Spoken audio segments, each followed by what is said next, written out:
All right, shalom, shalom. Hey, first and foremost, we want to give all praises, glory, and honor to Yahweh. Hey, I want to say apostles, elders at Great Millstone, salutations to Yahweh, that's out there in the Lord, sincerity.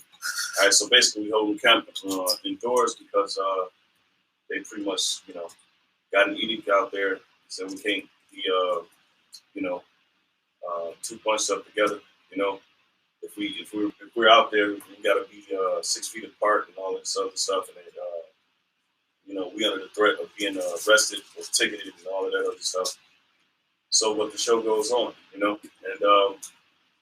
so anybody have any opening scriptures? I think I do. 1 second.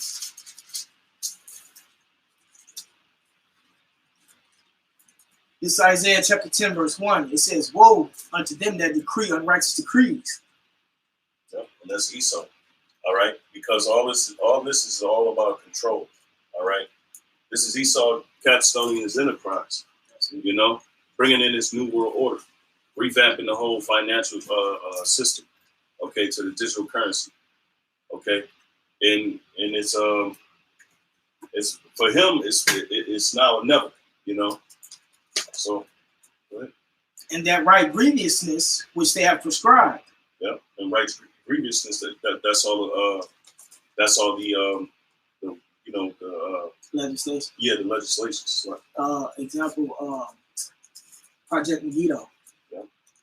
Declaring us terrorists because, like you said, they're trying to capstone their enterprise, and what this is doing is bringing in one, the famine of the word. Two, as they continue pushing out these troops, they're gonna come pick up the profits because ultimately they need the profits off the streets, man.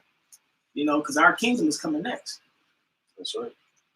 It says to turn aside the needy from judgment and to take away the right from the poor of my people. Yeah.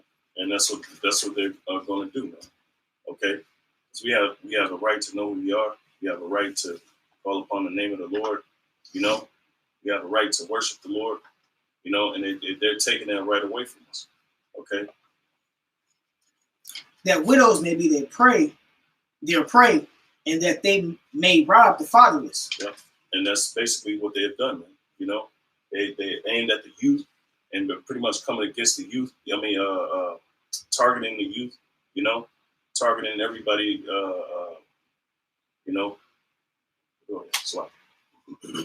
It says, "And what will ye do in the day of visitation? And then the desolation which shall come from far, to whom will ye flee for help? And where will ye leave your glory?" Yep, and the Lord's gonna they ain't gonna be able to flee.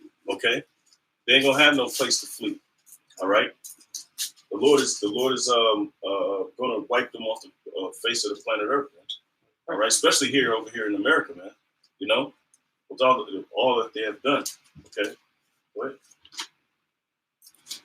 Oh, that was it. I ended it up right there.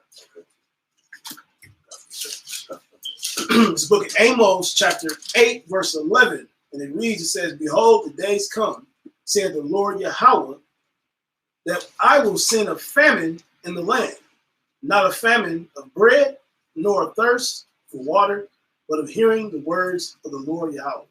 And although that famine is going to come, the primary thing that's happening now is the famine of the word, man.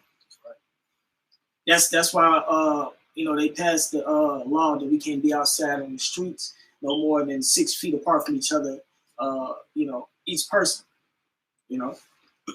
That's why they passed the legislations to take the videos down from the internet, man. Yeah. Which is part of their net neutrality. Getting rid of that. Also getting rid of the word.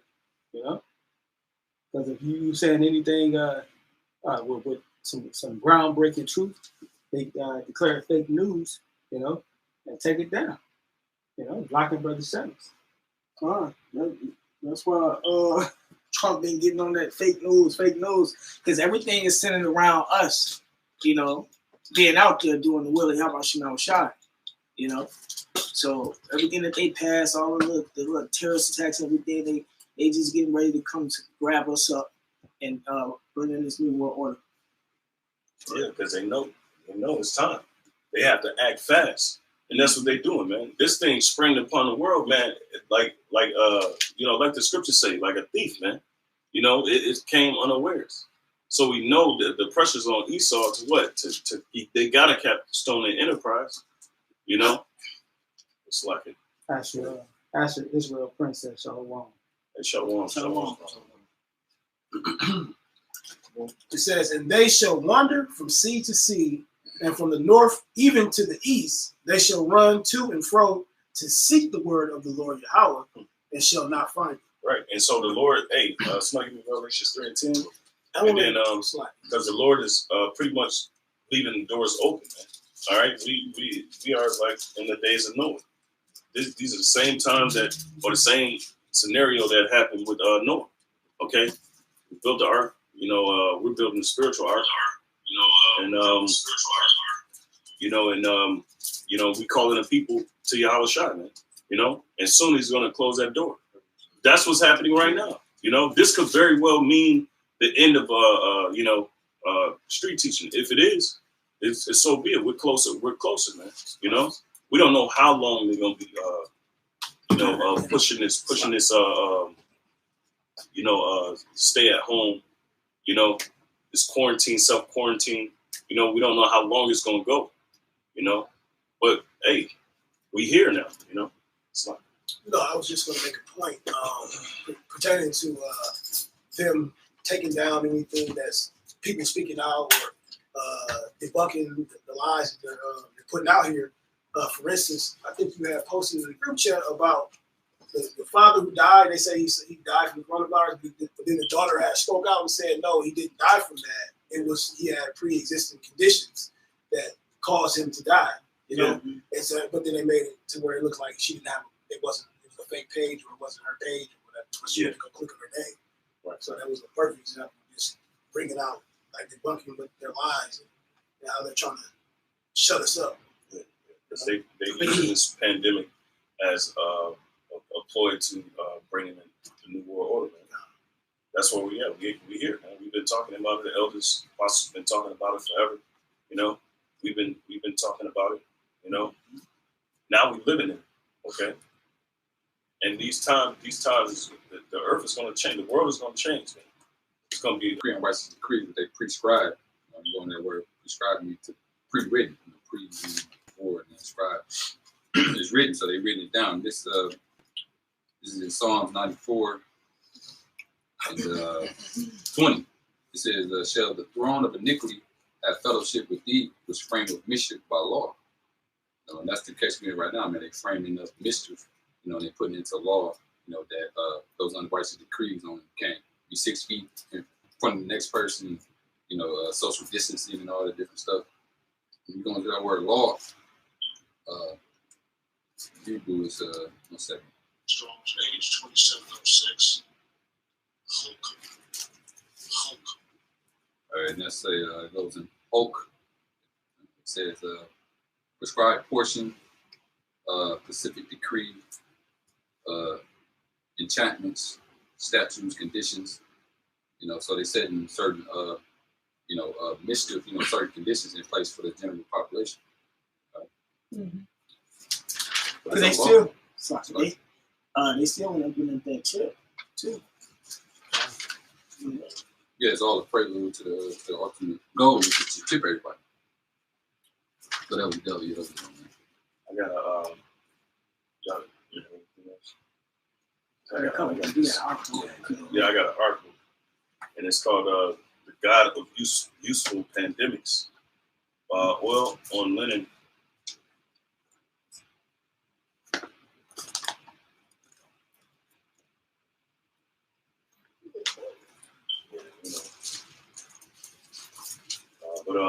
So the God of Useful Pandemics. It says oil on linen, carved wood, 23.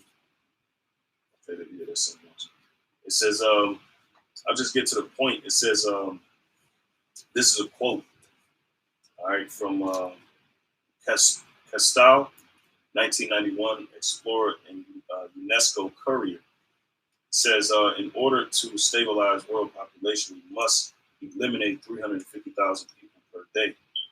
It is a horrible thing to say, but it is just as bad not to say it. You know, so they got to pull out every stop, man. You know, to basically meet their goals. You know, whether or not, you know, of course, you got these electromagnetic fields that Esau is using to, you know, you know, mutate the virus or whatever. You know, so this thing is very real. You know, you got people playing games around, you know, pretty much playing it off like it's just a big game, like it's just all fun and games. You know, Jake continue to be in, you know, folly, you know, and they're not taking it serious. You know, this thing is serious, you know, but of course, at the same time, Esau is, you know, pushing his police state. Now we live in a police state, you know. So, So Revelation chapter 12, verse 12. Therefore rejoice, you heavens, and ye that dwell in them. It's talking about the people. Woe to the inhabitants of the earth and of the sea, for the devil is come down unto you, having great wrath, because he knoweth that he hath but a short time. right. And so it's something that had to trigger him to be like, look, we got to capstone our enterprise immediately. Okay? Because you know, the prophets are out there. First and foremost, everything is you know, pretty much drawn off of us. They're moving off of what we say, because the world is centered around us first and foremost. You know, so they're pretty much, you know, in a hysterical uproar within themselves. You know, to push this thing, man. You know. Okay. Yeah. Okay. Yeah, because that scripture said he come down with great wrath, you know, and he moving through fear. That's pretty much, you know, he's saying, like everything you're doing, you're on the defense. But you got it. See, Esau. Go ahead, bro. I got a precept. It's 1 Thessalonians chapter 5, verse 3. It says, for when they shall say peace and safety, then sudden destruction cometh upon them as travail upon a woman with child. So it's they coming shall not escape. Yeah, so it's gonna come in stages, man, as a travail of one, because people are saying peace is safe, you know, but the destruction is gonna come as a woman in travail, so it's gonna come in stages, you know, until that child is ready to be delivered, which basically means until that child is, until that destruction comes, you know.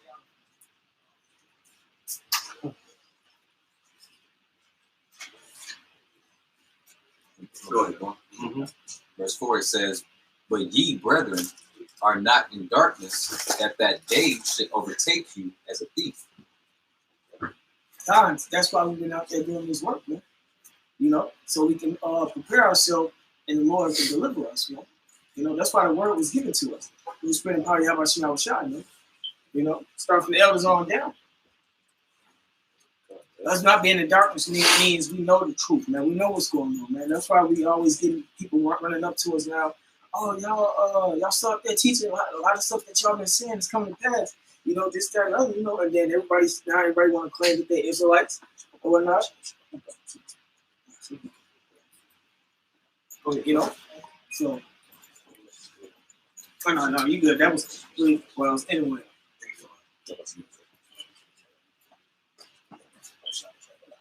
See.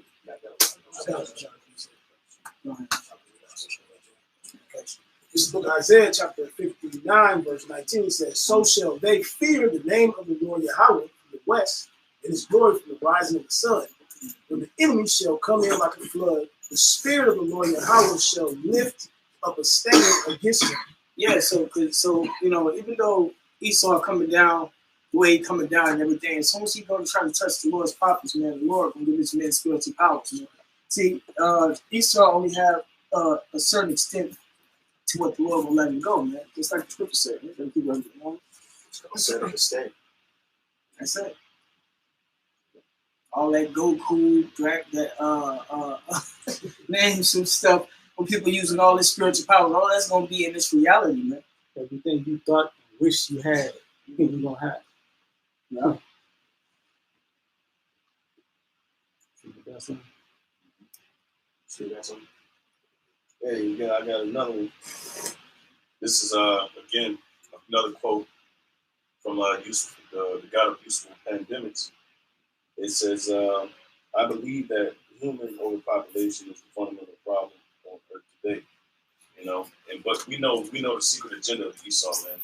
You know, it says we humans have become a disease, the human pox. You know, and really the coronavirus is you people.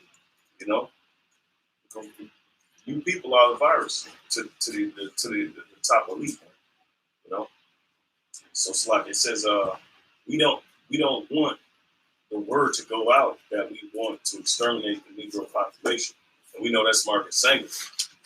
All right, and we just witnessed on the news on Fox News here in Milwaukee that they're saying that the so-called black population is the ones that's more at risk, and they're downplaying the fact that everybody's at risk, but we're the ones that's being targeted here in Milwaukee. I mean, that's all over the United States. They're going to start targeting people, okay, because of their purpose is what? To take us out.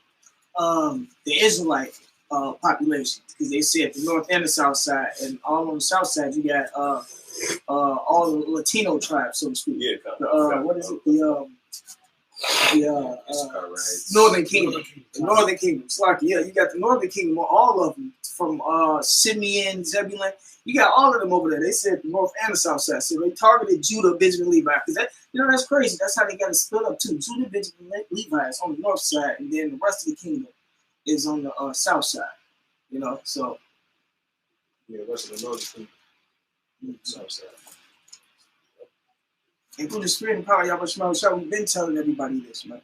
You know, it ain't nothing even to get stressed out over or be mad about, because the Lord already told us 2/3 was going to be put to death. So it's a good thing that they saying that. It's just that, like the scripture say, we not asleep. Jacob, a lot of the Jacobs know they targeting because of so-called racists, but it's the fight between Esau and Jacob. That's what's going on, man. That's what's really going on. It's coming out the Bible. It's not, coming from nowhere else. That's right. To go along with that, it's the book of Psalms, chapter 58, verse 3. It says, "The wicked are estranged from the womb; they go astray as soon as they be born, speaking lies." Just to go into what the brother's talking about as far as Esau saying that the majority of people, or like the biggest area with the coronavirus spread is on the north and south side. You know what I mean? When the agenda, that's a lie, but the agenda behind it is that, like the brother said, it's the Esau and Jacob, that pretty much. I got a little bit more of this. This is it says maintain humanity under 500 million in perpetual balance with nature. It says 500 million in perpetual balance with nature. Anonymously commissioned Georgia Guidestone. So that's what it says on Georgia Guidestone. All right, it says society has no business to permit degenerates to reproduce their time. All right, dear to Roosevelt, if I were reincarnated, I would wish to be returned to Earth as a killer virus to lower human population levels. Prince Philip, probable trillionaire, British Queen Elizabeth's husband, Duke of Edinburgh, leader of World Wildlife Fund. All right, so this is their thoughts. This is the thoughts, and these are the things that they're saying openly.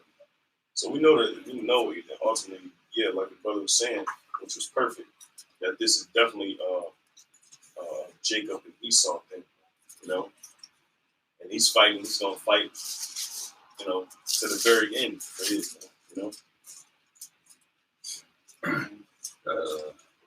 He said Psalm 64. Start at one. That one. That's cool. It's Psalm 64:1. It says, "Hear my voice, O Most High, in my prayer, preserve my life from the fear of the enemy." The top enemy, Esau, Edom. Verse 2, it says, hide me from the secret counsel of the wicked. Right. We reading that counsel. We reading that counsel, man. We reading exactly what they want to do. And they made it known throughout the years, man. You know? Say they made it known throughout the years. Use that scripture. I got a few seconds for that too. Psalm 64:2, it says, hide me from the secret counsel of the wicked, from the insurrection of the workers of iniquity. Yep, the insurrection of the workers of iniquity. That's Esau, the so-called one. All right. Go ahead. I want to get that word in. Insurrection or yeah, pretty much basically Jones age 7285. Against us. says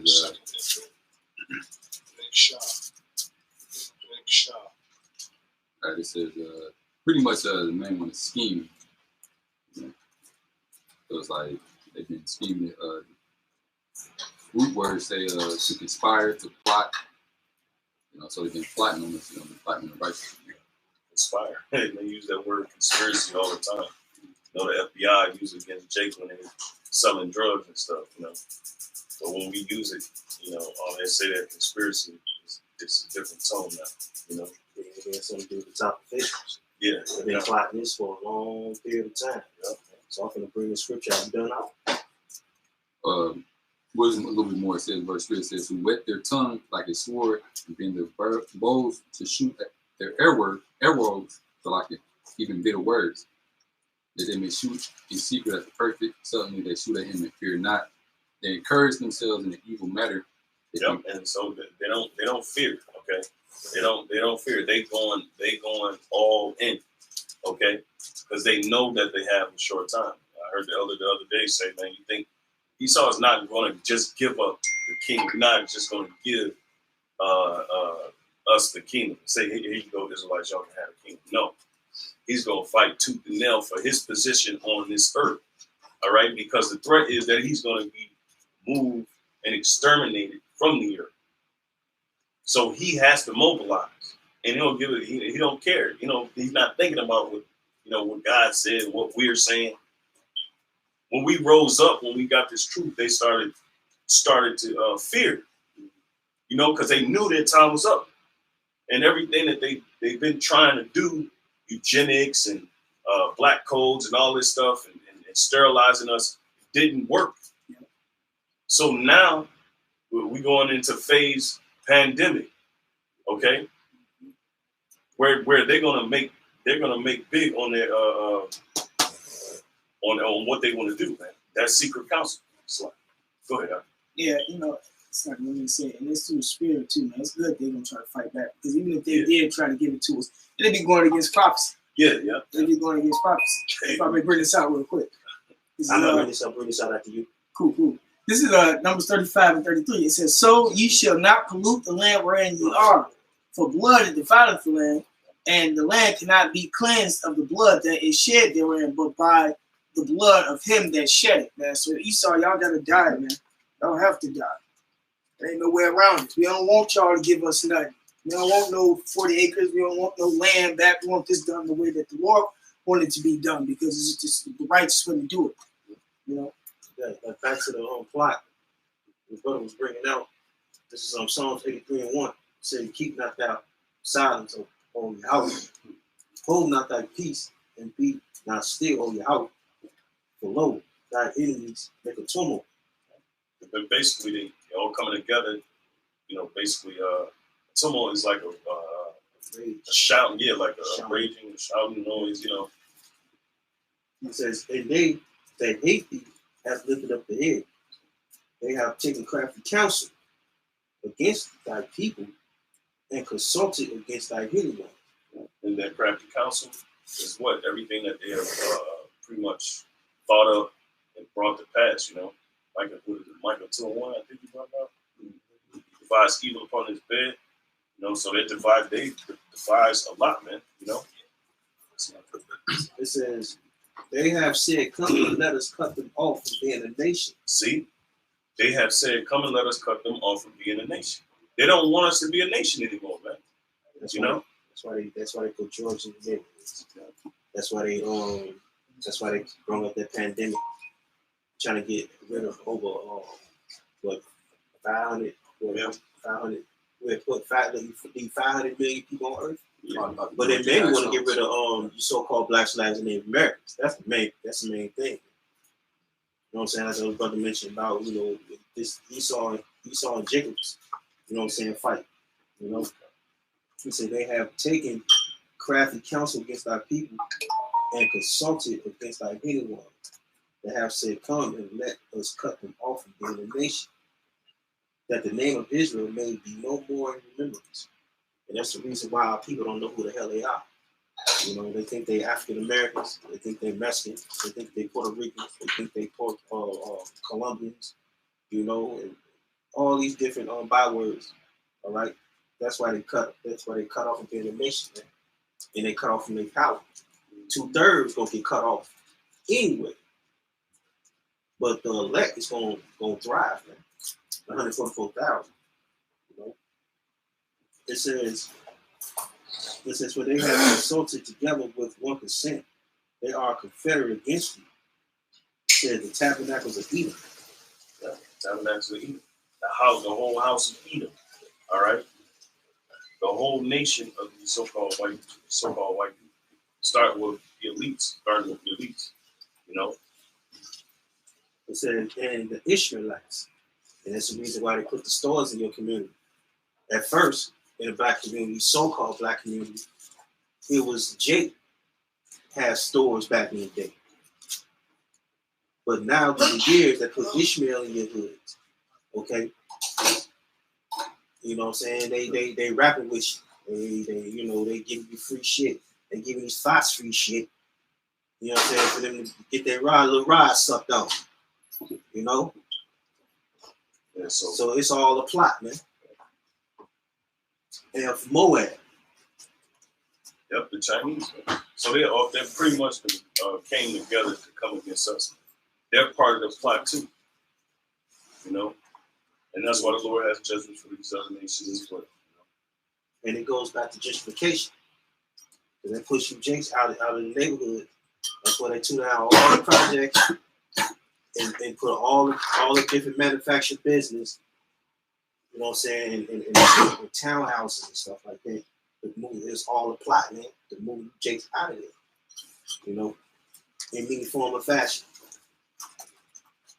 It says, and the Hagarenes, which is the Africans, the Baal Africans, and Amalek, so-called Jews, you know, Amalekites. That's our top enemy right there.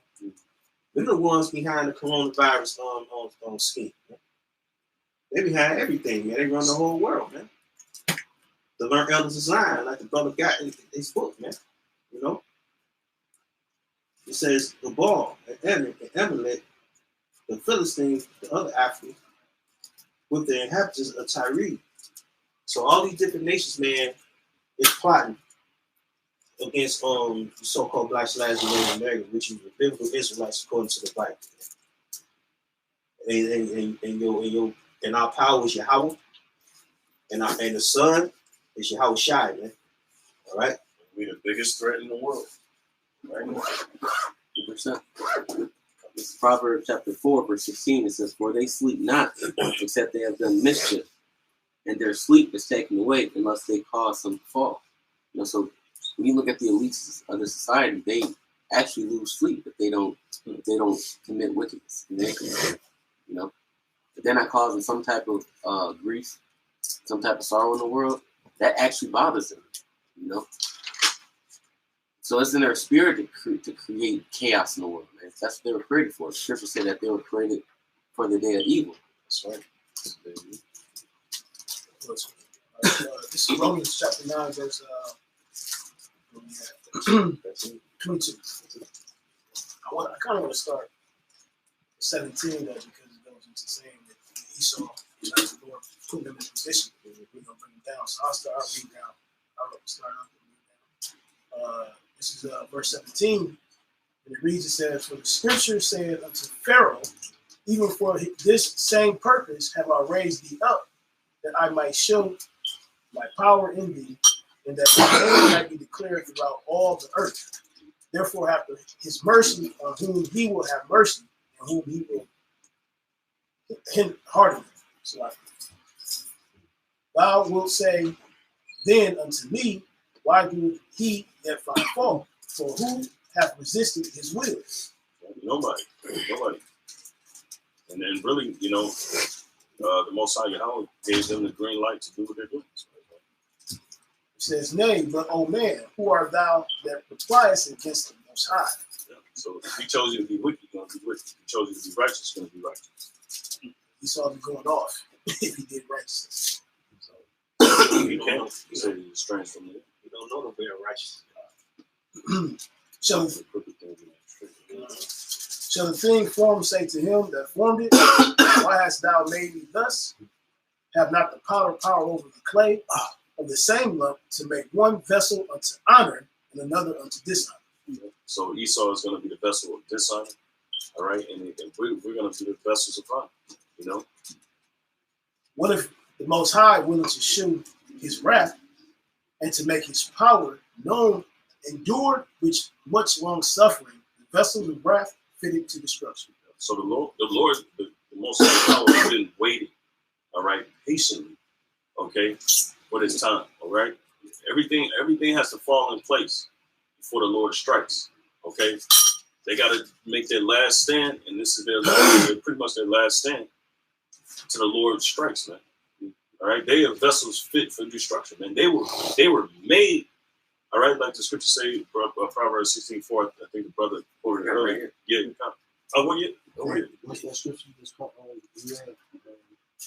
Shamar. Romans 9:22.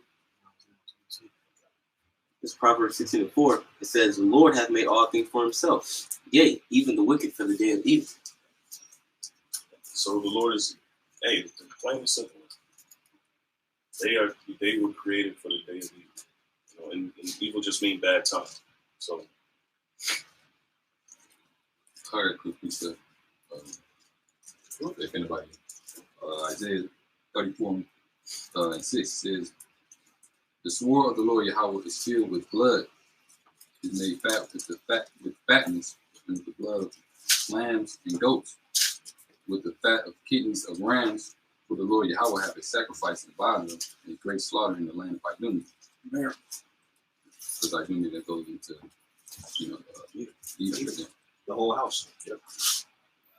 He said against this nation have devised evil. That was pretty much the point right there, because that's what they in fear of. That's the reason why they moving, coming out with very rapid, because they know the Lord coming back. Cut their time short. Well, Revelation 12:12. Yeah. This Revelation 12:12. It's been on this scripture on my mind all day, basically. It says, therefore rejoice ye heavens, and ye that dwell in them. Woe to the inhabitants of the earth and of the sea. For the devil is come down unto you, having great wrath, because he knoweth that he hath but a short time. Yep. So woe to the world. All right. And it's there for a reason. All right. And that's why we're in the pandemic. Because they immobilize it, man. They got to capstone their enterprise. It's like, they got to capstone their enterprise. Because once again, we're pulling down the hill of Esau, man. Pulling him down, and he's fighting to stay up.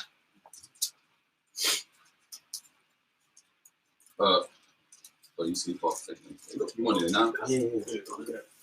Second Ezra 8:50. It says, for many great miseries shall be done to them that in the latter times shall dwell in the world, because they have walked in great pride. Right, going back to that Revelation 12. It said, rejoice ye heavens. And the people that have been rejoicing and following, their whole life just changed in an instant. And now everybody's going to be in great misery. Because while Esau Edom, he's going to come down with all the wrath that we've been speaking about. He's going to show and prove that he's the devil. And that's what this is showing. This is showing that he's the devil. Keep going. Verse 51, it says, but understand thou for thyself and see and seek out the glory of such as And be you know, like thee. misery is going to be a lot of raping, domestic violence, suicides. That's misery. Robbing. Deaths, robberies, you know, starving. So those is miseries. Shit, you not being able to get your medicine. Yep, that's a misery. And you gotta take some type of prescription, and you ain't got it. Yeah, that's misery. These people about to go in straight misery. We can start thinking one more time. 2 8:50, for many great miseries shall be done to them that in the latter time shall dwell in the world. And like the scripture says, the Lord is using Esau Edom as his weapon stick. He's the sword of the Lord. So he's going to use Esau, who is predominantly, who looks like the so-called white man, to bring wrath on the earth. And that's going to bring their misery because you never believe. Go ahead. Verse 51. But understand thou for thyself and seek out glory for such as be like thee.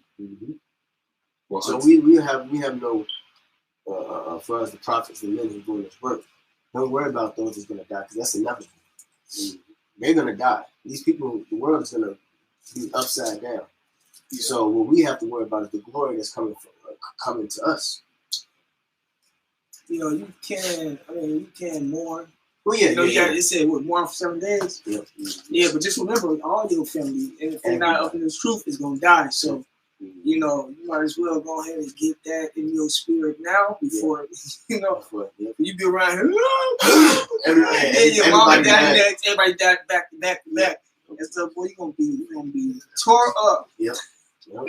If not, what's the point of having knowledge of scripture? That's it. Scripture will be the knowledge and wisdom, so be the stability of our time. That's gonna keep us up. That's everybody's gonna get fucked up. That's that. Yeah, everybody. It's gonna be horrible. That's gonna be terrible. Well, he's gonna bring us through the fire. Right. We're gonna be brought through the fire. And that's part of the fire.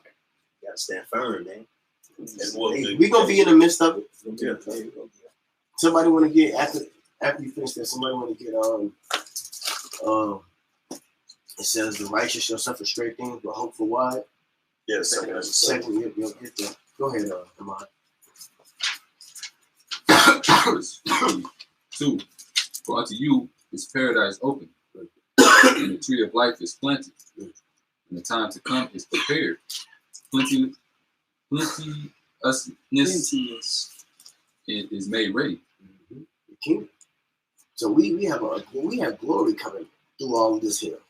Like I just said, we gotta get put through the fire, but we have glory on the other side. When all the smoke clears up, there's gonna be a light at the end of this. And we gotta continue to have faith. We gotta continue to have faith that we're gonna get to that. So don't worry about everybody dying. It's gonna happen. Because when you really think about it, it's certainly how much you shall. What did the Lord say? I'm about my Father's business. And then when the disciples seen his mother and his sister standing afar off, what did he say? Who's my mother? Who's my father? Who's my sister? Those that do the will of the Most High.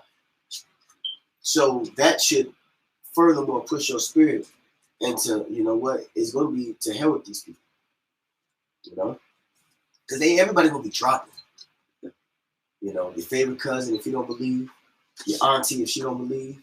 And you know, there's going to be some who scoffed at us, the men of the Lord, the prophets, and then when they see a lot of things happening, they start to, they'll come around, But for the majority of them, it's over with for them. Go ahead, man. And the conscience is seared. Yeah, seared with a hot iron. The spiritual arc. Yep. Shut. Oh yeah, and those the Revelation 13. I got it right on deck. Go ahead, bro. Says a city is built, a rest is allowed, a perfect goodness and wisdom. A rest is allowed. The rest, this is what you're supposed to answer into whose rest? Yahweh's rest. Because he went through all of this. He went through hell when he was here. And now he's resting. And now we have to get to him. That's that ultimate rest, which is the kingdom. That rest consists of, when you read into Revelation 21, no death, no sorrow, no pain, no crying. That's the rest. Go ahead. Verse 3 says, the root of evil is sealed up for you, wickedness in the mouth is hid from you, and corruption is fled into hell to be forgotten. So that's the destruction. When the nukes hit, everything's going to be, the wickedness of this world is going to be destroyed. Because it's going to happen. So that's why you got to just worry about making it to the kingdom. Because all that's going to happen. The destruction is going to happen. Go ahead. This is Isaiah chapter 13, verse 11. It says, and I will punish the world for their evil and the wicked for their iniquity. And I will cause the arrogancy of the proud to cease and will lay low the haughtiness of the terrible. Go ahead. Oh, yes. So the Lord says he's going to punish the world for their iniquities. And part of the punishment is what you're seeing now, man, with this virus, you know? And it's going to be more viruses to come. There's going to be more. There's going to be instances of martial law, man. You're already seeing it, you know. Especially here in America, the National Guard has been deployed in certain parts of the country, you know, for certain things. So there's going to be things that happen in the world that can only be. The only explanation is that the Most High is punishing. You know, the scriptures say the Lord shall start to visit this world, man.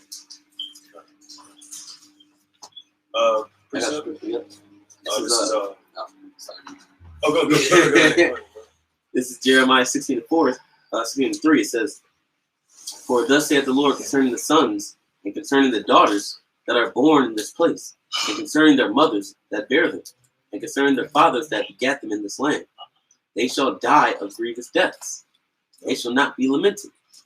Right, so they're not going to be cried for. Mm-hmm. Yeah, what the scriptures say, cry not for these people, nor lift up a prayer for them. Mm-hmm. So we have to be in a mentality where it don't affect us. We got to become numb to it. Mm-hmm. And the reality is, I mean, the Lord gonna have to put a spirit on us. But the more of this tragedies that we see, is gonna. That's what it's gonna be like. It's just gonna be like, okay, yeah, no. You're in the spirit right now. When you read this book, and you eat that word, you know, you pray, you fast, and you meditate on it, you put that spirit on you.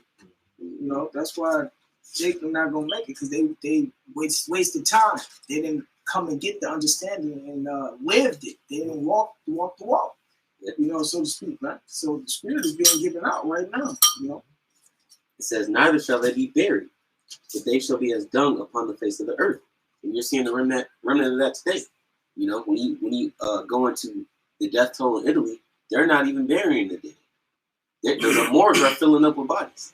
You know, they don't even count how many are dead. You know, bodies are just piling. It's like bodies just piling up.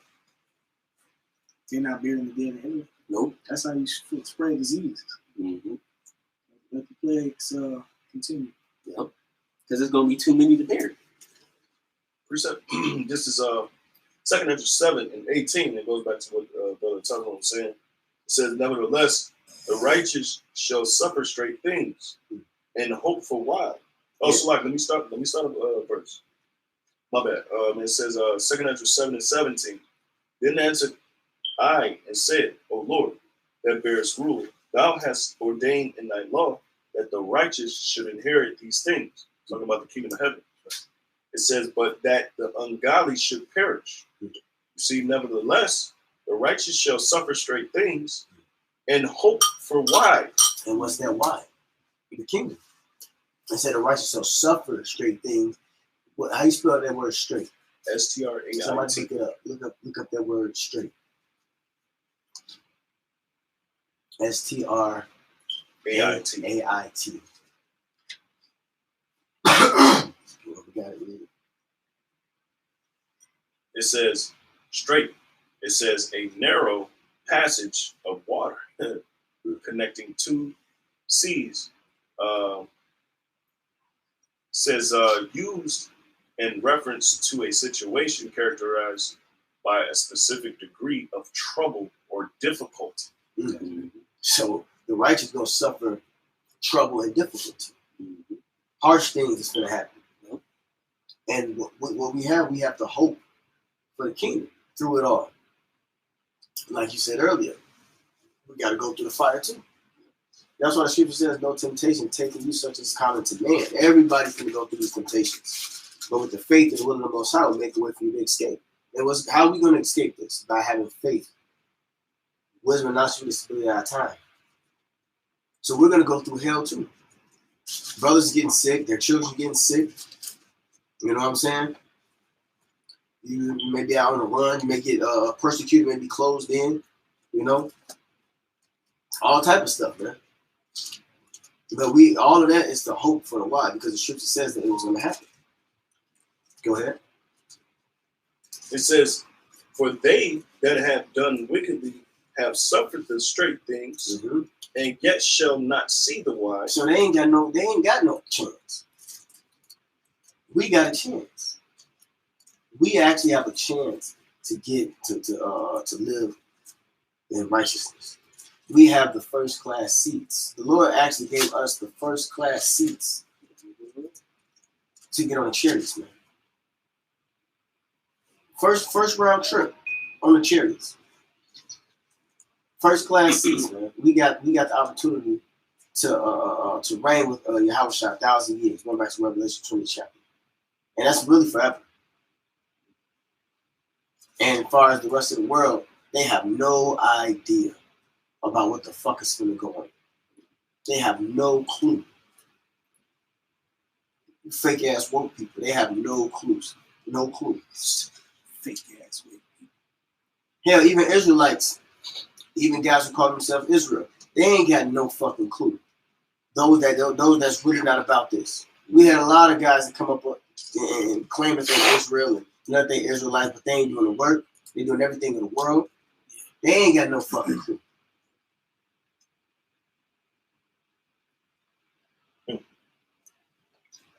Yes, I do. It's the book of Zechariah, chapter 13, and I'll start at verse 8. It says, and it shall come to pass that in all the land, saith the Lord, 2 parts therein shall be cut off. So there's 2/3. There's 2/3 of our people they cut off. So that's what 66.6%. The scripture talking about. We're gonna find that you brought that out. The mark they got. Yeah. Pour it out to the drink offering. Kind, yeah. Remember that? Get that scripture. Their number, 66.6%, man. So they're under the vibration of the devil. 2/3 is 66.6%. See that description? The number poured out when you drink offering. It represents the 2/3. 2/3. Go ahead. No, but just to add the 1/3 is 33.3%, and that spiritual meaning of the number 3 is messenger. Yep. Yeah. 3. But when you do 333, it adds up to 9 too. Yep. So that's compassion. Yep. 9 means compassion. I believe if you break down Yahweh and Yahushai and break it down in Hebrew, the numbers go back to compassion. And then when you add up 144, the number turns into 9, which is compassion. It says, Yahushua was 33 when he was crucified. So spiritual numbers. Yeah. The Lord uses the righteous right hand side numerology. That's what Esau got it from. Yep. It says, but the 3rd shall be left therein. Mm-hmm. It says, and I will bring the 3rd part through the fire. Going back to what the brothers bringing up. And I will refine them as silver is refined, and will try them as gold is tried. You tried that. Yeah. Since you step foot across that line, put on that garment, your trial begin. And brothers who in it, whether it's been 11, 10, 9, 8, 7, 6, 5, 4, 3, 2, 1. It's been a transition of you going through some shit.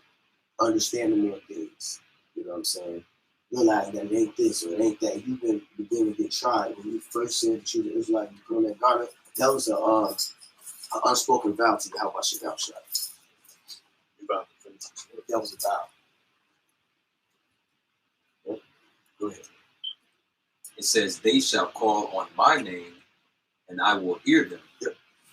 I will say, it is my people, and they shall say, the Yahweh is my power. Right. Hey, somebody get Malachi. Malachi, 3rd chapter, and the first couple of verses, because it spoke about the name. And when you go to Proverbs 18:10, it says, the name of the Lord is a strong tower, and the righteous run into it and is safe.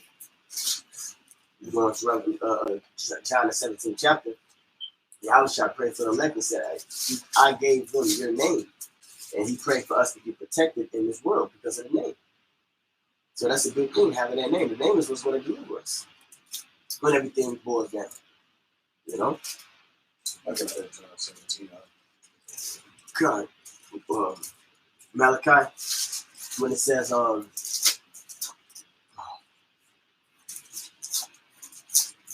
I believe it's the 3rd chapter, and the last 4 verses. Huh? Malachi 3:16. I got it right. Got it.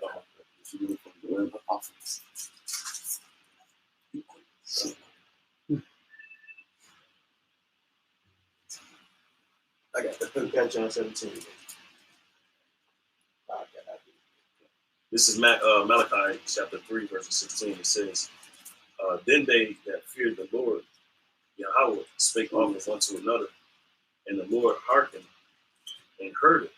Read that again. It's like Malachi 3:16. It says, then they that feared the Lord spake often one to another, and the Lord hearkened and heard it.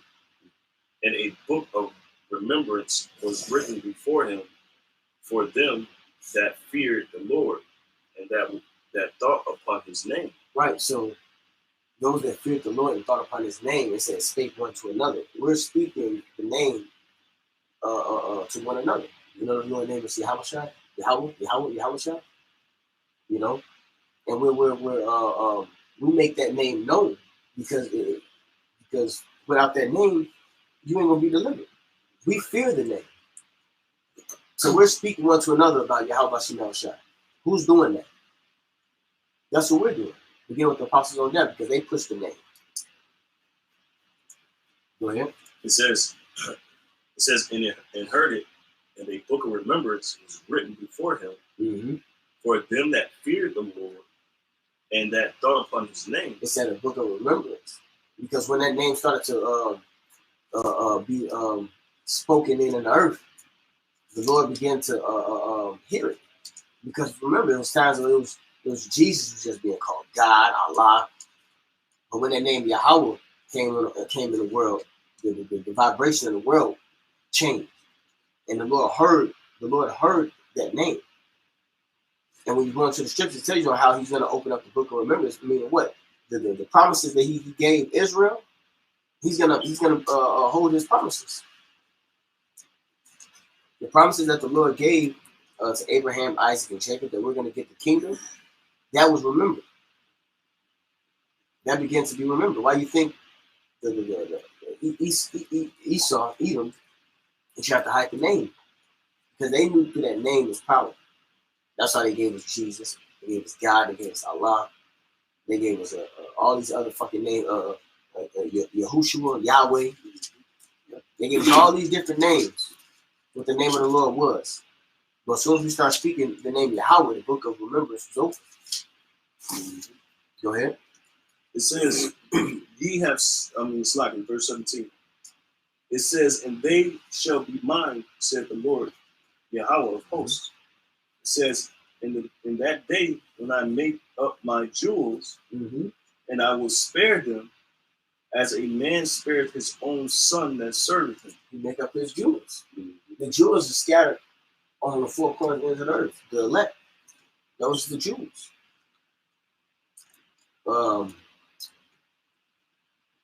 It says that Yahushua is the cornerstone. Okay, and then we are those other pieces. Those precious stones. We are those other pieces that comes. Those are the jewels. And he's going to spare us as he spares his son who served him. That's why Yahushua said, man, am I not about my father's business? He served the Lord. He did what he did. And now we have to come into the same, come right up under him, the same stead. Go ahead. It says, then shall you return and discern between the righteous and the wicked, between him that serveth the Most High and him that serveth him not. See, now we understand. That's why we can pinpoint guys who really ain't about this truth, because we got to discern. We understand those that ain't really serving Yahweh Shai and those that are really doing the work. And we can pinpoint them on the earth today. And those that are serving it is beginning with the apostles. You get other, people who believe, listen to to the teaching of GMS, and those they fall in line. They fall in line with that too. That's it. I got a precept. This is Matthew chapter 7, verse 24. And it says, "Therefore, whosoever heareth these sayings of mine and doeth them, I will liken him unto a wise man, which built his house upon a rock." Beautiful. Yeah, so the name, when you call upon that name, your foundation is a sure foundation. It's a rock. You know? Unless like especially in these times, you see everybody bugging out. All the blind Jesus. Well, it's going to and the rain descended, and the floods came, and the winds blew, and beat upon that house. Yep, that's all a tribulation. That's all a tribulation. We got a sure foundation. Yes. And it fell not. See, and we're not going to fall in that time, Lord willing. We're not going to fall in that time. When things are getting drastically dire, It was founded upon a rock. That rock.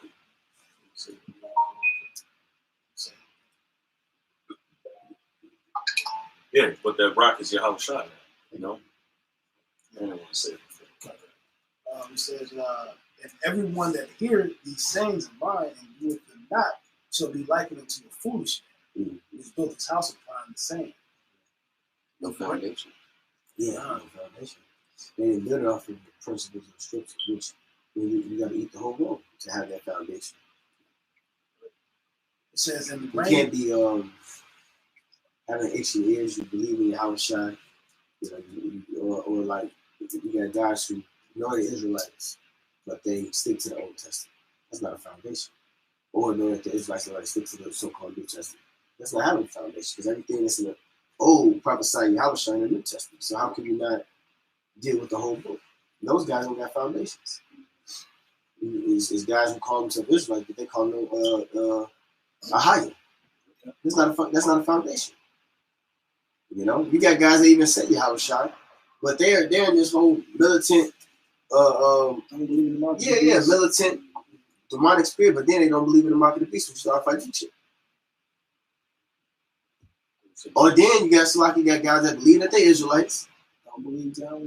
Don't believe John. See, you see how a lot of ways that you can fall.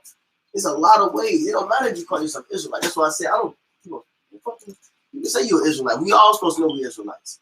But what is your foundation? It's a big difference. Everybody call themselves Israelites, got different doctrines. Right. That's just like the Baptist, the Pentecost, who else? Baptist, Pentecost, Apostolic, some there's in it. Same fucking thing. They Israelite Christians. Yeah. The scriptures say there's one Lord, one faith, one baptism. There's only one way you can come to the Lord. Man. No scripture with any private interpretation. So more on that, because I got something. It says, "And the rain descended, and the floods came, and the winds blew, and beat upon that house, and it fell. Yep. And great was the fall of it." Yep. While the affliction came, persecution came, they didn't have a steady foundation to get them through those times.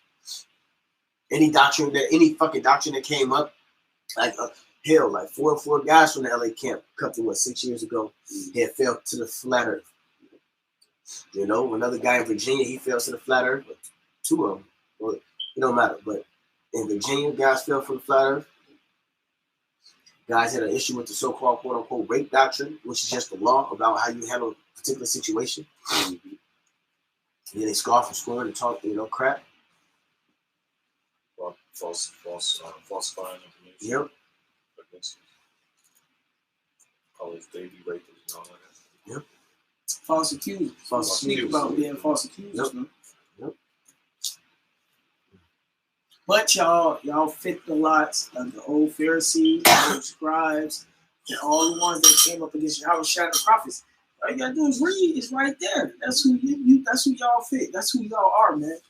That's exactly who y'all are. And the Acts of the Apostles, what they were bringing the Jews, they were bringing guys to council, man. Beat, you know. And, I'm reading now with Caesar. He didn't want to have nothing to do with Paul and the Jews, the dispute. Yeah. So he You an axe? yeah, kind of. Yeah. I understand. Yep.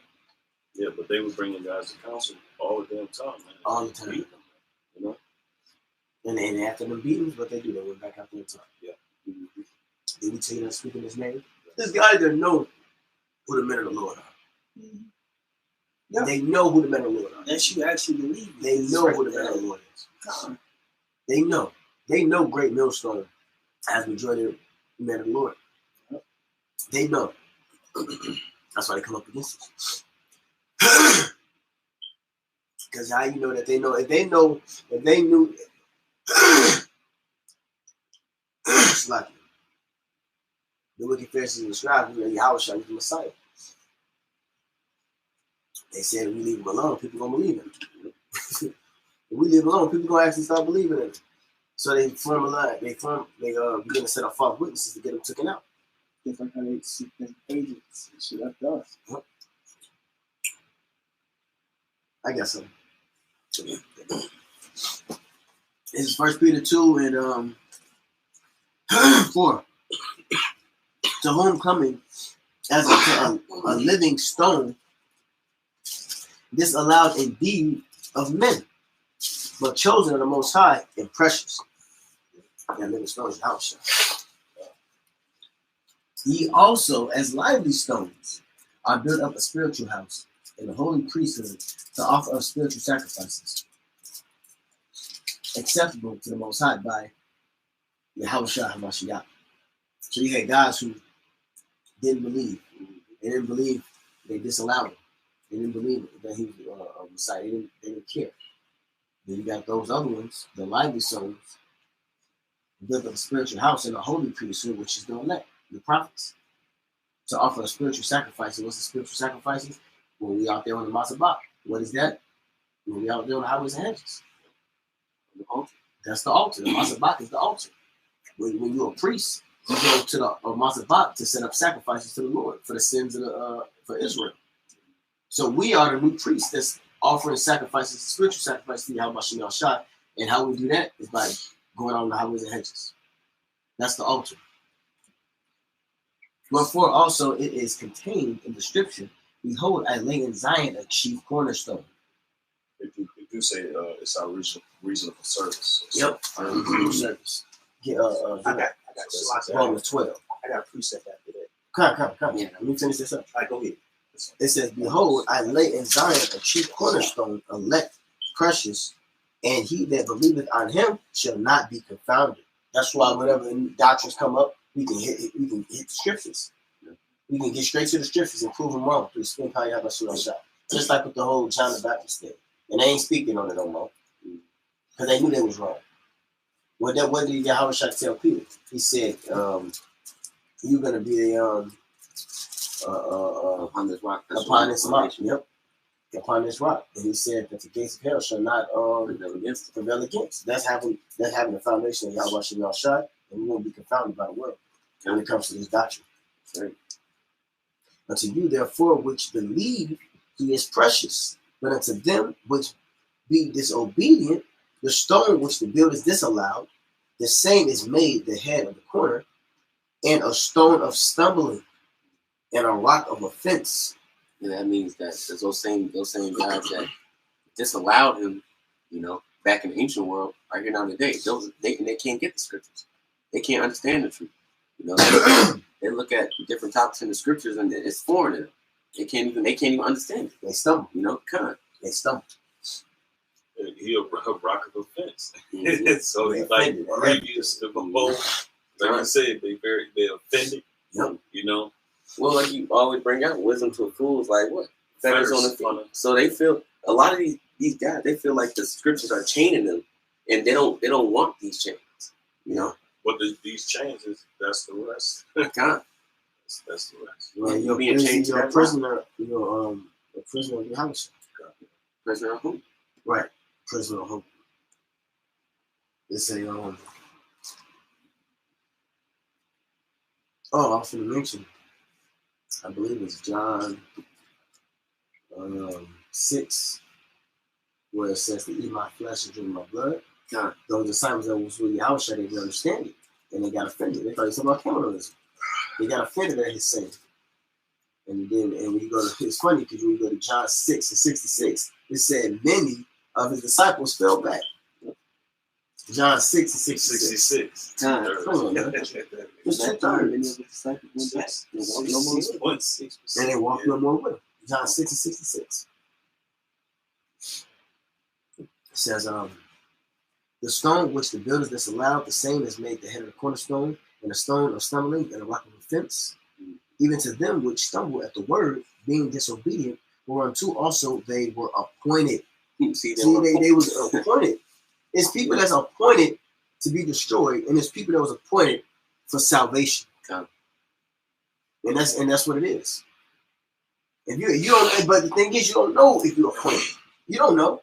I mean, if you line up with the scriptures, giving diligence to make that call to let you sure, you should have a confidence that we got to be a part of the righteous. We got to be a part of the righteous. Yeah, put on the elect, right? Yep, no, put on the elect. But it's something that you just know, like they ain't gonna get right. That's how it's spirit. That's it. Somebody. Come on, I got you. This is Matthew 21:42. Yahushua said unto them, did ye never read in the scriptures, the stone which the builders rejected, the same is become the head of the corner? Yeah, so those builders were the heads of Israel at that time, the Pharisees and the scribes, upper echelons. It says, this is the Lord's doing, and it is marvelous in our eyes. Therefore say I unto you, the kingdom of the Most High will be taken from you and given to a nation bringing forth fruits thereof. Yeah, because that's why Paul was like, he was dealing with the Jews, and they were just being wicked. It's like, man, I'm gonna go to the Gentile. And when you go to that verse, when you go to the word Gentile means ethnos. These are the same stock. So he was like, basically going to Israelite foreigners that did these other customs, other than the Israelite customs. He was like, man, I can't even deal with. Basically, couldn't deal with those Jews, man. And he was like, man, I'm gonna go to the. Wicked as hell, man. Wicked as shit. I see why we'll split us up. And whosoever shall fall on this stone shall be broken. Yeah. So you can't in the spirit, those that came against Yahushua is gonna be broken. Just like when they come against us, because we have the spirit of Yahushua. But we got the word. Yeah. So when they come against us, just like when they say stupid stuff like John the Baptist wasn't in the truth, they get destroyed, man, by this word. It says, but on whosoever it shall fall, it will grab him the cow. Yeah. That word powerful, man. This is Isaiah 65. That's why Esau acting the way he's acting. See, his agents and all the philosophies, the media and all that couldn't defeat the truth. So now he had to pass the legislations. Now they got to get carnal. So they got to get carnal. They got to put their hands on the problem.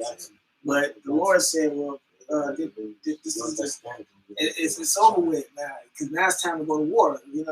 That's the time we're coming to. And Yahushua coming to fight himself. So, He said Psalm 63. He alone. It's Isaiah 65:11. It says, but ye are they that forsake the Lord, that forget my holy mountain, that prepare a table for that truth, that the furnish the drink offering unto that number. Therefore will I number you to the sword, See, he compared the drink offering to that number. Those are the wicked to 2/3. Right? He numbered them. He numbered them to the sword. It says, and ye shall all bow down to the Son. Because when I called, ye did not answer. When I spake, ye did not hear. That's 2/3. Yeah, remember that we was crazy. The niggas stupid, rapers, that tried to put their hands on us, shot at us, or whatever, you know, shot at brothers and whatnot. Yeah, so y'all got death. Y'all will know by through death by pain. So that's at least you repent. Unless you repent. At least you gotta repent. And we already know because there's a point. 2/3 is not going to repent. Because they don't know you how about Shemot Shaq. Or will they? Jeremiah 4:22, Salaki. It says, for my people is foolish. They have not known me. They are sadish children. Sadish means stupid. You know, because the Lord called y'all stupid because y'all ain't coming back to repentance. You know, y'all sadish children, man. Y'all doing everything that's wickedness under the sun, man. And they have no understanding. They are wise to do evil. But to do good, they have no knowledge. So Jake don't know how to do good, man, in this society. You know, Jake don't know the way of righteousness, man. 2/3 of our people know the way of righteousness. Doing good ain't having a family with a picket fence. Living in America. A good ass, you know what I'm saying? You know, you got guys, they don't bother nobody. They, you know, straight up men. They go to work, take care of their family, their kids. You know what I'm saying? They're not a criminal to society and this and that. Those people, they expect to get to the kingdom. They ain't doing the will of Yahweh Shemel. Everybody knows a good dude who ain't do nothing to nobody. He was a working man. A working man. He was fair to everybody. You know what I'm saying? Like, yeah, you know, I like him. He's cool. He don't do nothing to nobody. He always trying to promote peace. You know what I'm saying? but I don't go out there and start it could be done. The right way to be. But not even deny the Lord. He's just a regular. Well, technically, he is an animal spirit. Yeah, that's what I'm. Yeah. You know, if people expect those people to be saying, he ain't do nothing to nobody. So nobody do nothing to nobody. Still just smoke that bang-bang's party. You know what I'm saying? I mean, but he did do something to somebody. Yeah. You know, he's working against the Lord. He's not worshiping the Lord. He's not, like Tom just said. He's doing iniquity against the Lord just by existing. You can be a natural man. You can be a natural man all you want, but if you ain't doing the work, God's going to destroy you. It says, they that hate me love death. If you ain't doing what he said, then you hate the Lord. That's plain and simple. Yeah.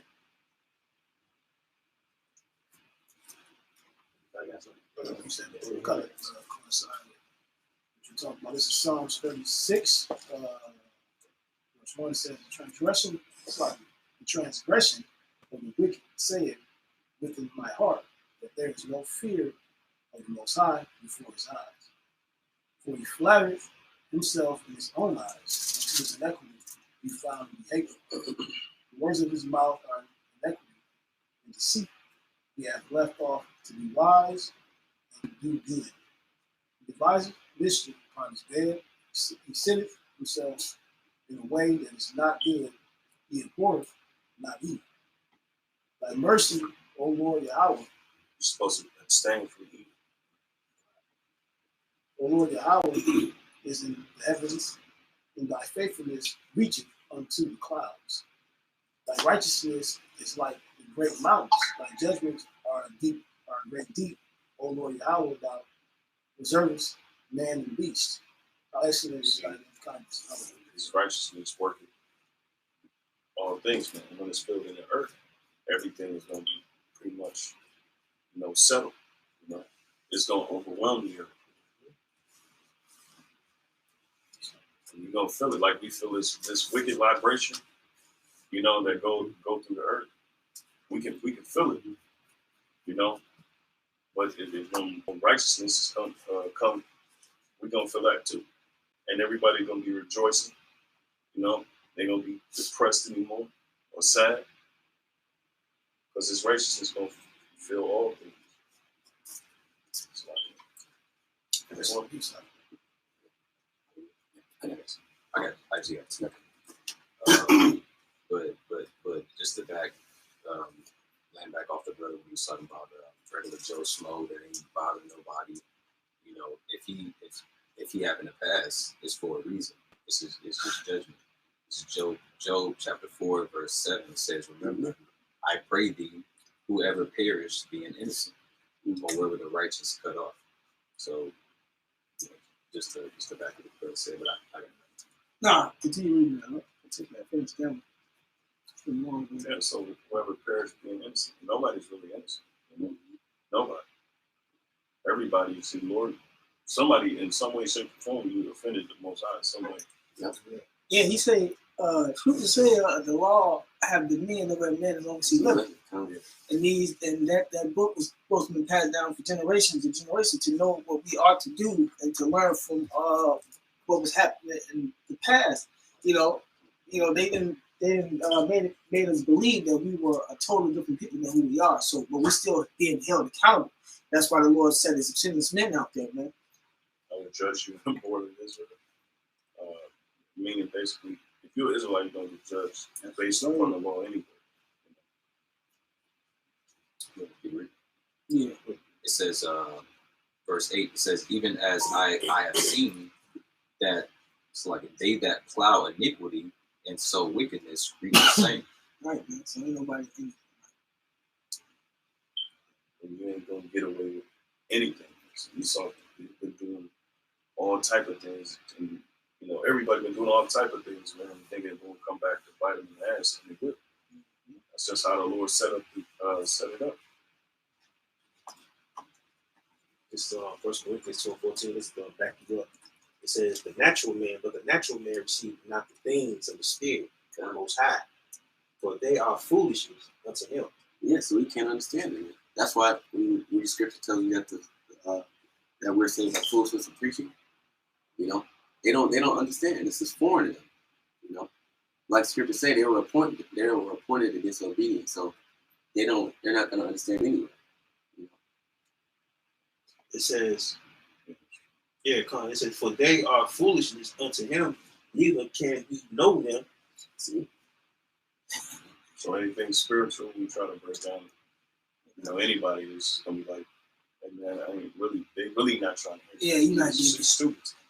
Oh. But the foolishness of the Most High is, It's a preacher. well, yeah, but it's greater than their standards. Paul said, if you cannot receive the carnal things, how can you receive the spiritual things? You know, so that's how you're able to discern, like, who's going to get it, who's not going to get it. That's it too. It says, "Can he know them because they are spiritually discerned?" So the spiritual things are spiritually discerned. You know, you have to be on the spiritual level to understand spiritual things. But if you're a carnal brute beast, you know, or the natural man, you're not going to understand those spiritual. And all the spirit is the word, the book, John 63 and 6. 63. Yeah, y'all see it. You can tell a natural man because he always mentioned nature, Mother Nature. See, that's Mother Nature doing all that, man. Like, shit, that's how in this time, too, everything that's happening, you actually see the negatives. You know, you see the negatives and you see the fear because they don't have the spirit of Yahweh outside in them. Perfect. Like right now is a perfect time just to see who has fear, who's scared, shivering, and no faith. Yeah, no faith. Yeah, you got to check. I came across a video of who's that rapper Cardi B, pretty much crying on live. She was inside of the house eating a bowl of cereal, man. Like she was crying because she wanted to go outside.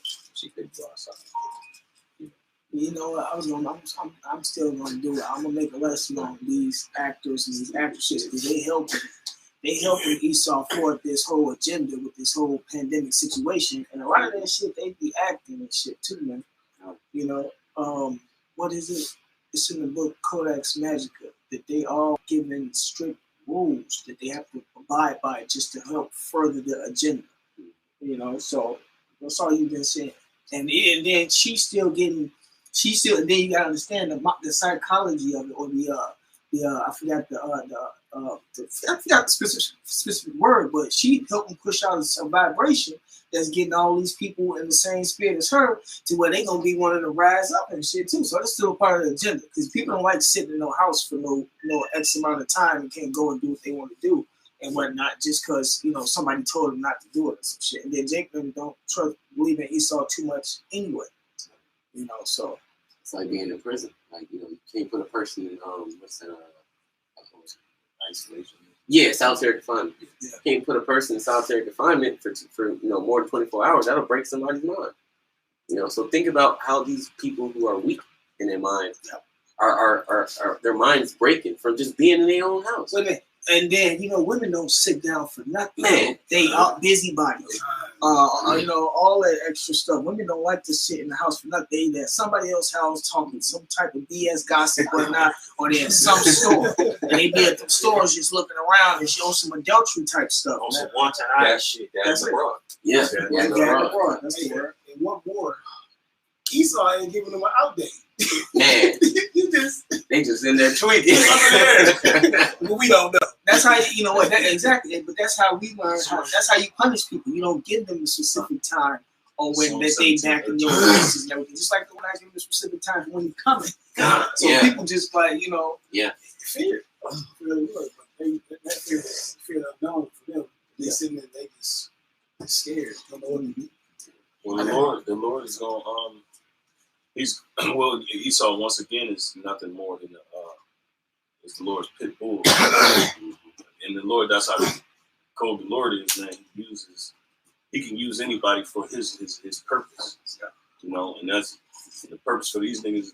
Yeah, hey, the Lord is taking away everything, and it's ironic, not ironic, but it's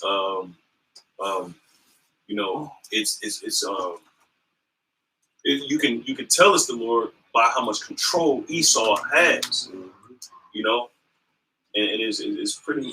It's not mind blowing, but it becomes more surreal when you see how he controlled the masses of the world. That's it. He shut down the whole world. Yeah.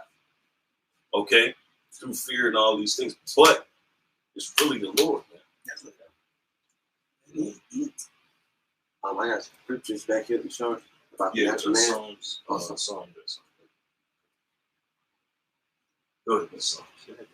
It's the book of Psalms, chapter 17, verse 13. It says, "Arise, O Lord, disappoint him, cast him down, deliver my soul from the wicked, which is thy sword."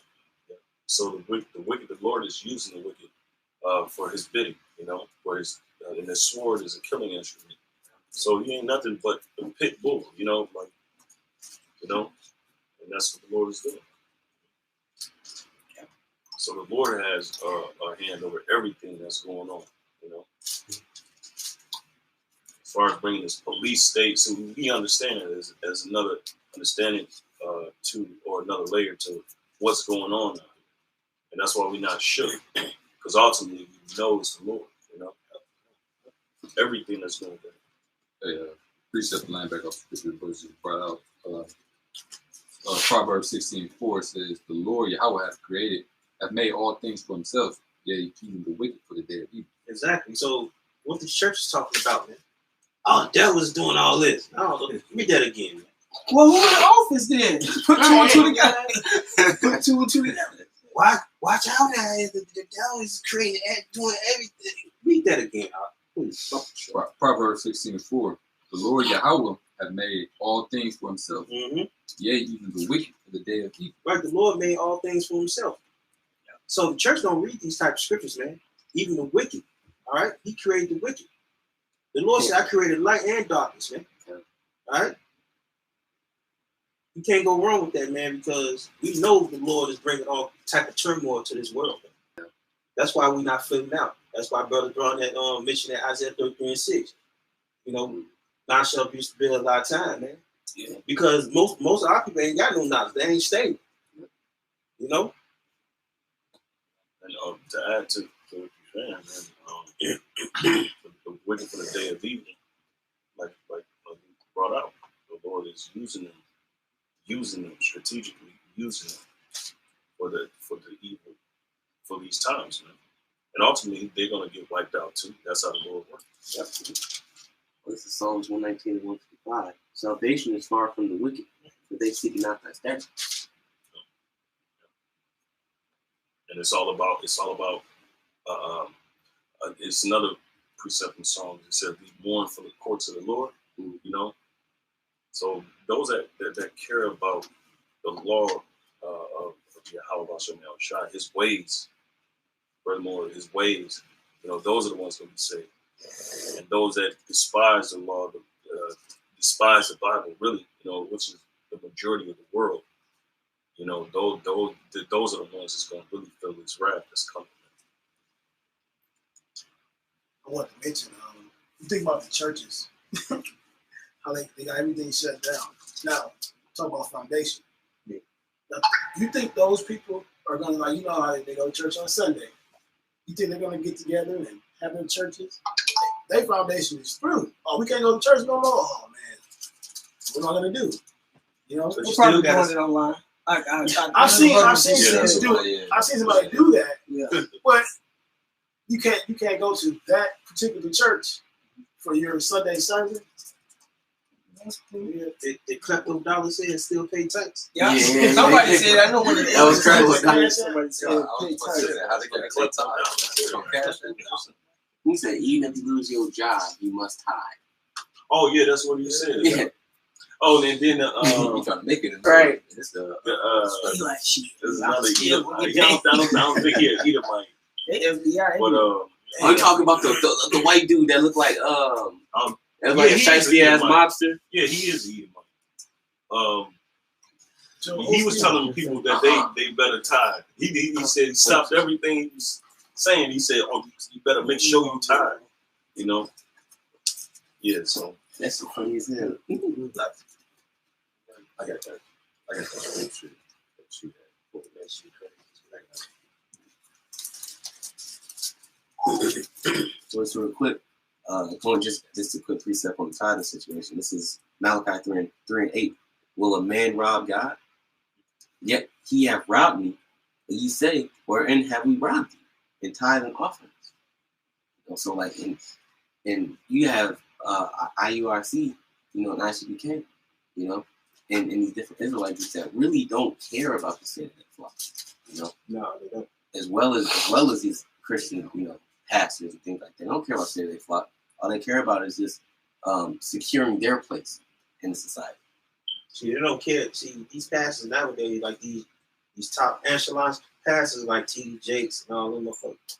Mm-hmm. You know, and then these other pastors that's around here, man, they really don't care about your life, your personal life. You can be taking the bus for like 5 straight 7 years and going to church. You got 9 kids, but All your money going to him. all the money going to him Or her. Yeah. or her. Yeah, Right. the white person. They rapists. No, so you got the women that's calling themselves evangelists Yeah, and stuff. They call themselves teaching the word and everything too. So, you know. They're stealing from the poor, and also they're not warning. They're not warning the people of the time is coming. I got a precept. Awesome. It says, ye are cursed with a curse, for ye have robbed me, even this whole nation. You know, so they're making merchandise in the house of the Lord, man. You know, so that curse is death that's gonna fall upon them, you know. And there's no real guidance from these guys. They don't have no answers. Remember we say all the time, like, you know, when shit start kicking off, these guys aren't gonna have any answers for what's going on, man. You know? The scripture said, Ireland. You know, I got to speak for that in Ireland. go ahead, you got it. John 10 and 12, it says, but he, let's start at verse 11. It says, I am the good shepherd, and the good shepherd giveth his life for the sheep. But he that is in Ireland, and not a shepherd, whose own the sheep are not, seeth the wolf coming, and leaveth the sheep, and fleeth, and the wolf catches them, and scattereth the sheep. Yeah, hireling is somebody that's making merchandise in Israel, right? For hire, using for the money, right? Mm-hmm. That's what they meant.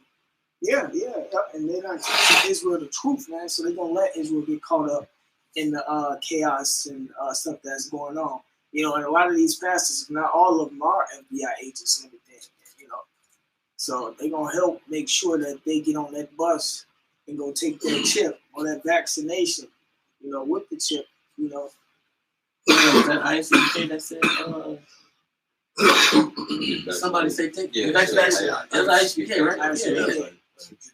Yeah. What if that vaccination come with the chip? Well, it said right here, verse 13, the hireling fleeth because he is a hireling and careth not for sheep. Could you look up that word hiring? Yeah. Oh, for sure. If you think about it, he was just hired to do a job. He's just here to put in his time and spend his money and go on. You know, he has really no. Mr. Toss. It said Mithrotas, hireling, said a wage worker. Yeah, so he only teaching for wages. Mhm. Oh, what I want to the root word is to let out a higher. Yeah, it's pretty much that's. Didn't really get it to. Well, yeah, so right here it says dues paid for work, wages hired. Use of food, natural resulting from the toil. Yeah, that's right. If you look at the dictionary, go in the dictionary, it probably explain further. Yeah.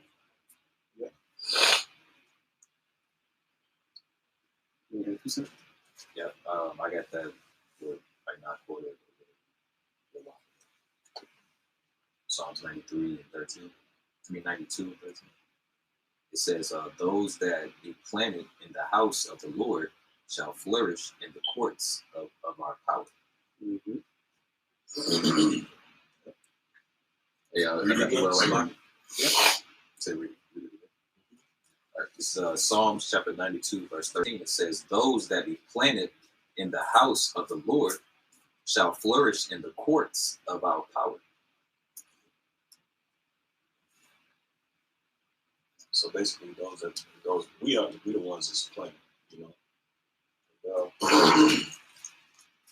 And the courts of the Lord is basically His law, and His law reigns over the universe, you know. So when you think about it,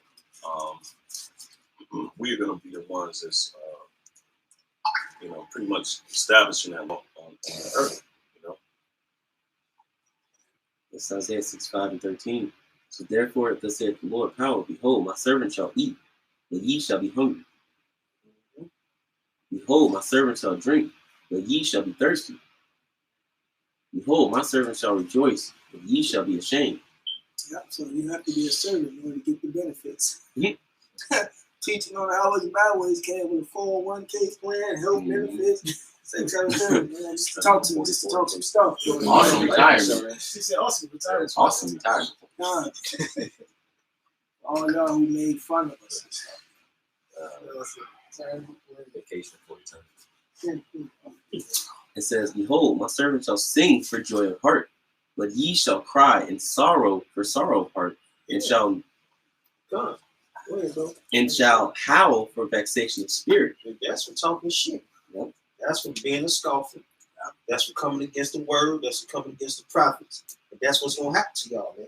Y'all is not going to eat nothing but shoelaces. And belts. Belts. Belts. And grass and something out there. When you niggas walking around here with big wads of money doing this, They're going to you eat going that to be shit. eating that too. Any word for that. It says, and ye shall leave your name for a curse unto my chosen. For the Lord power shall slay you, and call his servants by another name. That he who blesseth himself in the earth shall bless himself in the power of truth. And he that sweareth in the earth shall swear by the power of truth, because the former troubles are forgotten, and because they are hid from mine eyes. You know, and that's what's going to happen. The former troubles are going to be forgotten. You know? So when we swear, we don't swear by the name of Yahweh Bashim Yahushua. That's why You know? it's a strong tower. That's what too. There's no other name under heaven which we must be saved. Exactly. There's the way. You know, that's enough.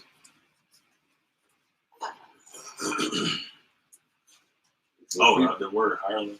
There's a little bit more on there. The word hireling. It says a person who works only for pay, especially a menial or boring job with little or no concern for the value of the work. So, you know, these false prophets, these hirelings, they only working. They're only doing what they're doing for the wages. They care not for the flock. You know, they don't care how important this work is. You know, teaching, and you know, and, preaching, and warning, and prophesying. They don't care for those who they're teaching to. They just want the money. Click on another one. Hiring, right? Say a person employed to undertake mental work, a person who worked purely for material reward, the government's paid hirelings. Yeah. Assure us that 501c3 charge. Yep. Exactly. Because when all hell breaks loose, Johanna is not going to be there. Now. You know, You gonna do it? Like, are you kidding? I know, I'm sunglasses. I'll probably be FaceTime. FaceTime. Hey, look, the government's paid hiring assure us that we're on our way out of recession.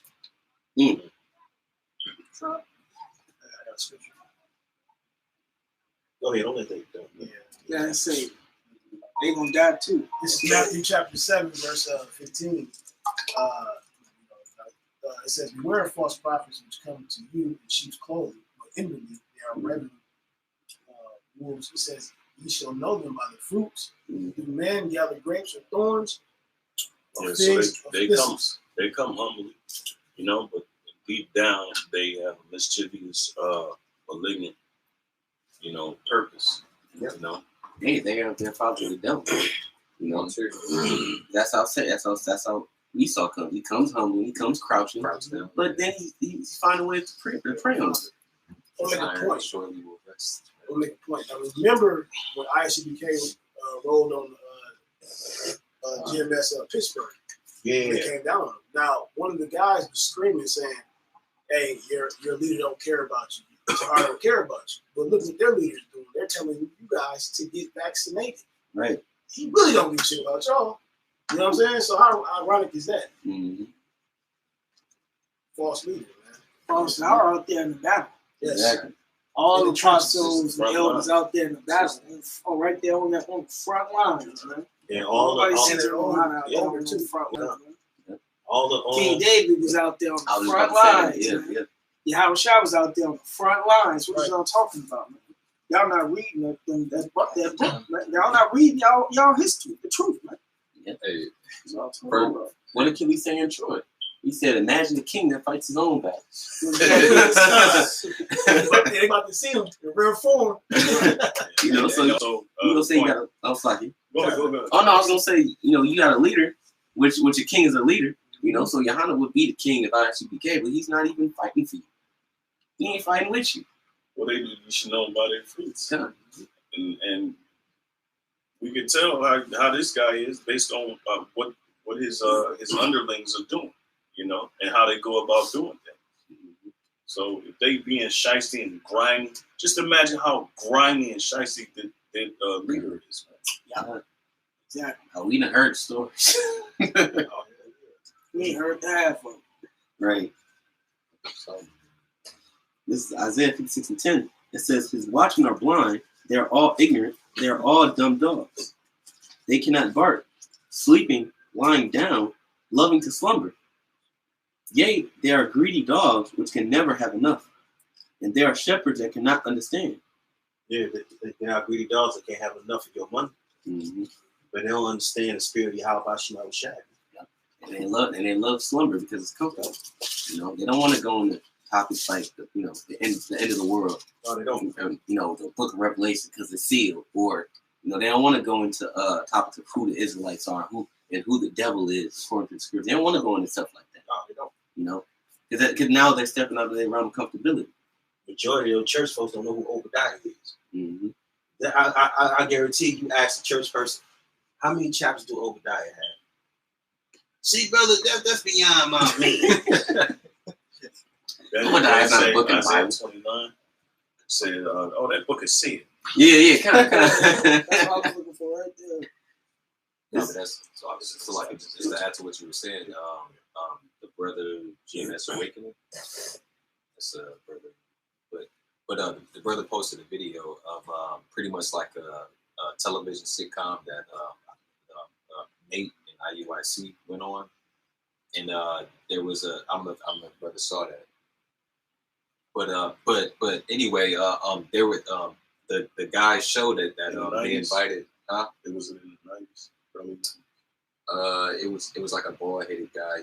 He kind of had like an African or like a Hamite type of accent or whatever. But he was pretty much asking them, hey, well, the scriptures say that in the last days Jake was going to go through some type of tribulation, some type of hardship, and he was bringing out precepts, and he was asking Nate like, what are we going to go through? He pretty much denounced like that, Jacob's trouble, the mark of the beast being the word being tried with the mark of the beast. Oh, this was just recently. Yeah. Well, the post was recently. Yeah. Okay. So I think it was just recently.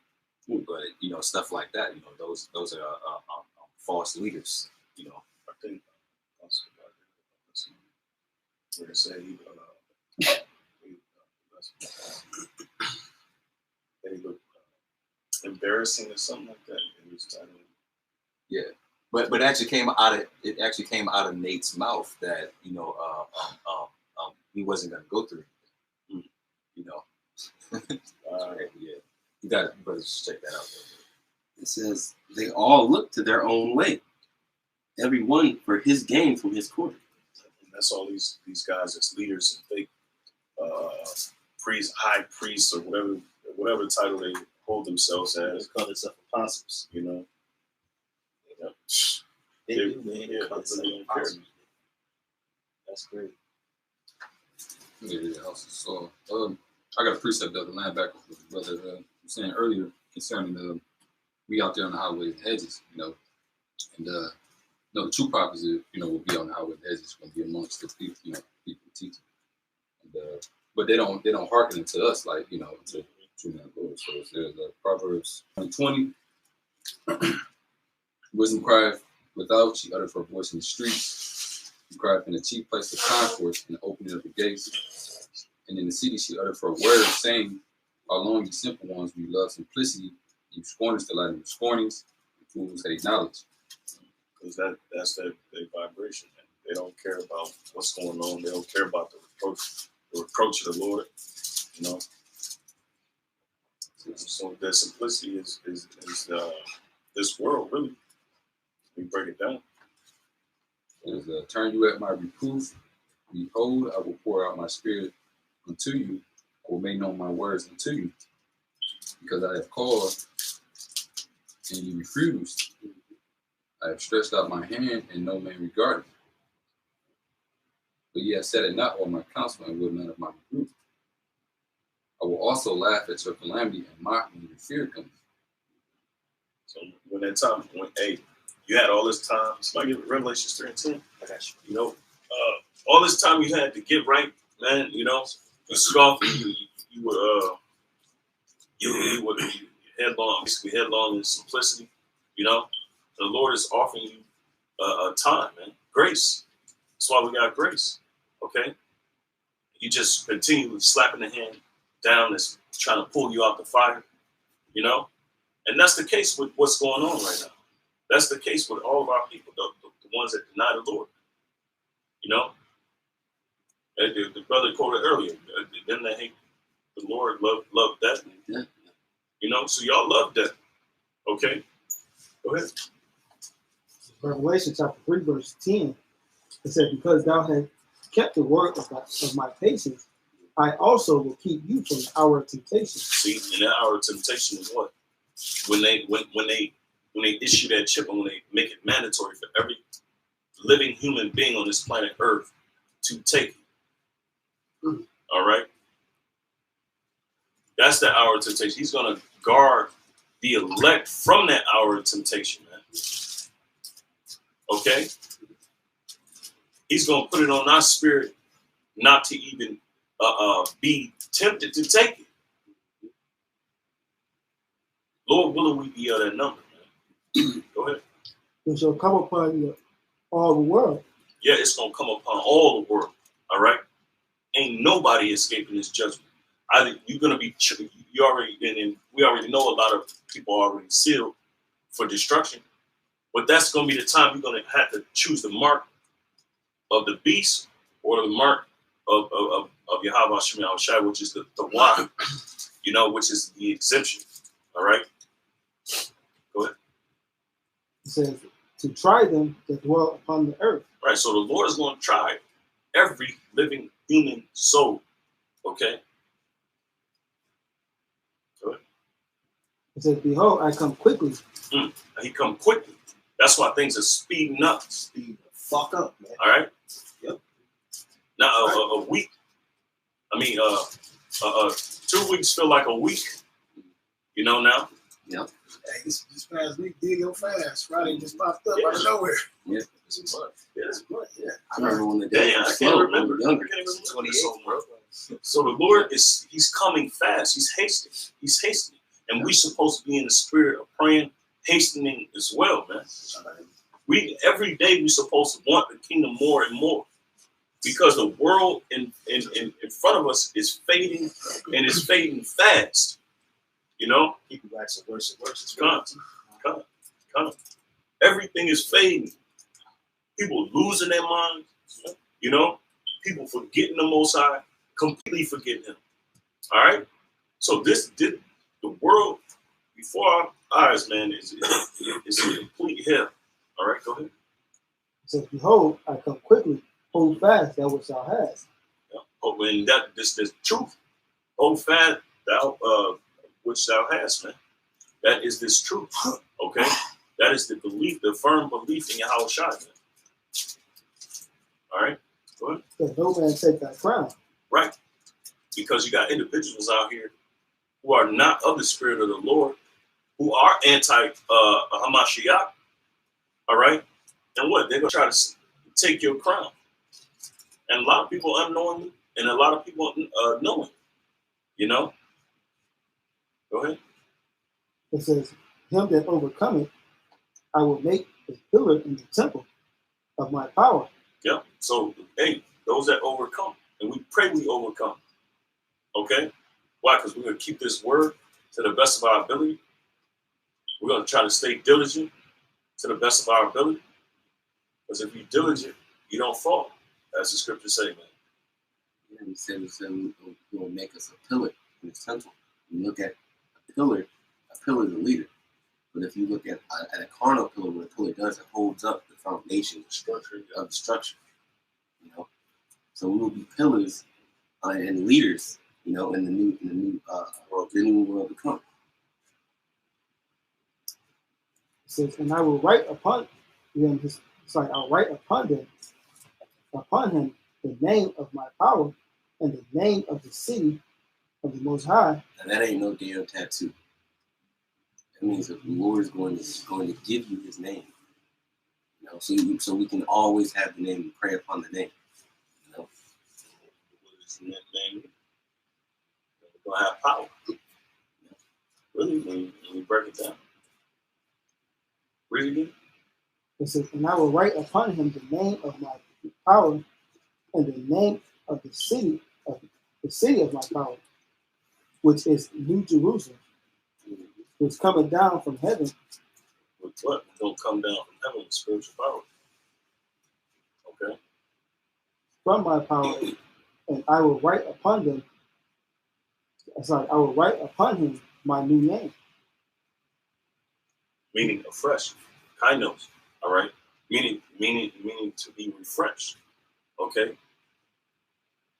All right. Because now nobody's really, calling upon the name. I mean, well, the name is not really feared in the earth, and the Lord is going to refresh that name, and it's going to be feared in the earth. Man. And we the ones that's going to have the name of the Lord on us. Go ahead. He that hath an ear, let him hear what the Spirit said unto the churches. yes, so if you have spiritual understanding and you can hear this message, you know, receive it. Is it the last? Yeah. Yeah, that's it. This is 2 Ezra 2 and 10. It says, "Thus saith the Lord unto Ezra, tell my people that I will give them the kingdom of Jerusalem, which I would have given unto Israel. Their glory also will I take unto me, and give these the everlasting tabernacles, which I prepared for them. They shall have the tree of life for an ointment of sweet savor. They shall neither labor nor be weary." You know, so we're not going to work, and we're not going to get tired. You know, we'll be in the Lord's rest. That's right. There's not going to be any reason to get tired. You know, I might have Edomites out there turning big rock into little rocks. It says, "Go and ye shall receive. Pray for few days unto you." And it says, "Pray for few days unto you." You know, so like the brother said earlier, we hasten the day. We'll be hastening the coming of the Lord every day, every passing minute. It says, "Pray for few days unto you, that day may be shortened." The king. So it's we are praying for those short days. So what we're saying that the Lord is actually brought it, you know. It says that they may be shortened, for the kingdom is already prepared unto you. Watch. Yeah. So it's already prepared. It's coming. So watch. Okay. Go back to the Revelation 3. This is back in Revelation 3:14. It says, 15, sorry. it says, "I know by Revelation 3:15, I know by works that thou art neither cold nor hot. I would wert thou cold or hot. So because thou art lukewarm, neither cold nor hot, I will spew you out of my mouth." Right. And those are individuals who not fervent in the spirit, you know. So then, because thou art lukewarm, I will speak. Sorry, verse 17. It says, "Because thou said, I am rich and increase with goods, and I have need of nothing." Yeah, because those individuals now think they have no need of the Lord. Okay. And what the scriptures say, "Oh wretched man that I am," you know. So you're supposed to know that you're a wretch, and that you're not really how can I say fulfilling the Father's will, you know, because it says our righteousness is filthy rags, you know. So we really can't do enough, you know. And you got people in that spirit that, "Oh, I don't need nothing," you know. Go ahead. "Oh, I got everything I need. I don't need nothing." But the Lord is going to take everything that you have. Go ahead. "And have need of nothing, and know it not that thou art wretched Oh, yes, I said it before. and miserable and poor and blind and naked." Yeah. And that's our condition. Man. So every day this is what we're going through. Man. So yeah, we need the Lord. We need to pray every day, man. We need to fast. Okay. So we won't be pretty much in a state of what you call complacency. You know, and that's the problem with Jake right now. They're in a place of complacency, and the Lord is going to turn up that heat. He's going to turn up the heat. Okay, well, he's turning up the heat. So it's here. Go ahead. It says, "I console thee to buy of me gold tried with fire, that thou mayest be rich, and white raiment." Right. So it's like a read there. It says, "And I console thee." Counsel. It's like I counsel thee to buy of me gold tried in the fire, that thou mayest be rich. Right. And that's basically this work, man. You know? So we can be rich in this work. And the work of Yahweh Shemeshah. And white raiment. Right. So we can what? Receive those crowns. Okay. Because that's what it's all about at the end of the day. Okay. Receiving that, getting the glory of the Lord, man. All right, because this world is gonna fail. We're gonna see it crumble. We're seeing it crumble. We're seeing the desperate measures that Esau is taking because he don't want to be taken out of existence. He knows the imminent threat, just like we do. All right, our main goal is to what? Receive that crown so we can be saved, and so we can be in, so we can exist in the world to come, man.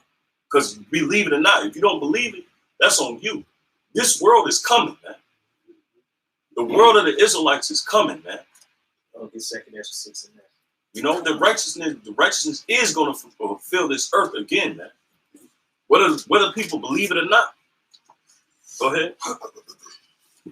It says that thou may be clothed. And because you don't want to be naked. You be naked, you're going to get destroyed, man. You're going to have a shame, you know? And that's a shame that you don't want to have.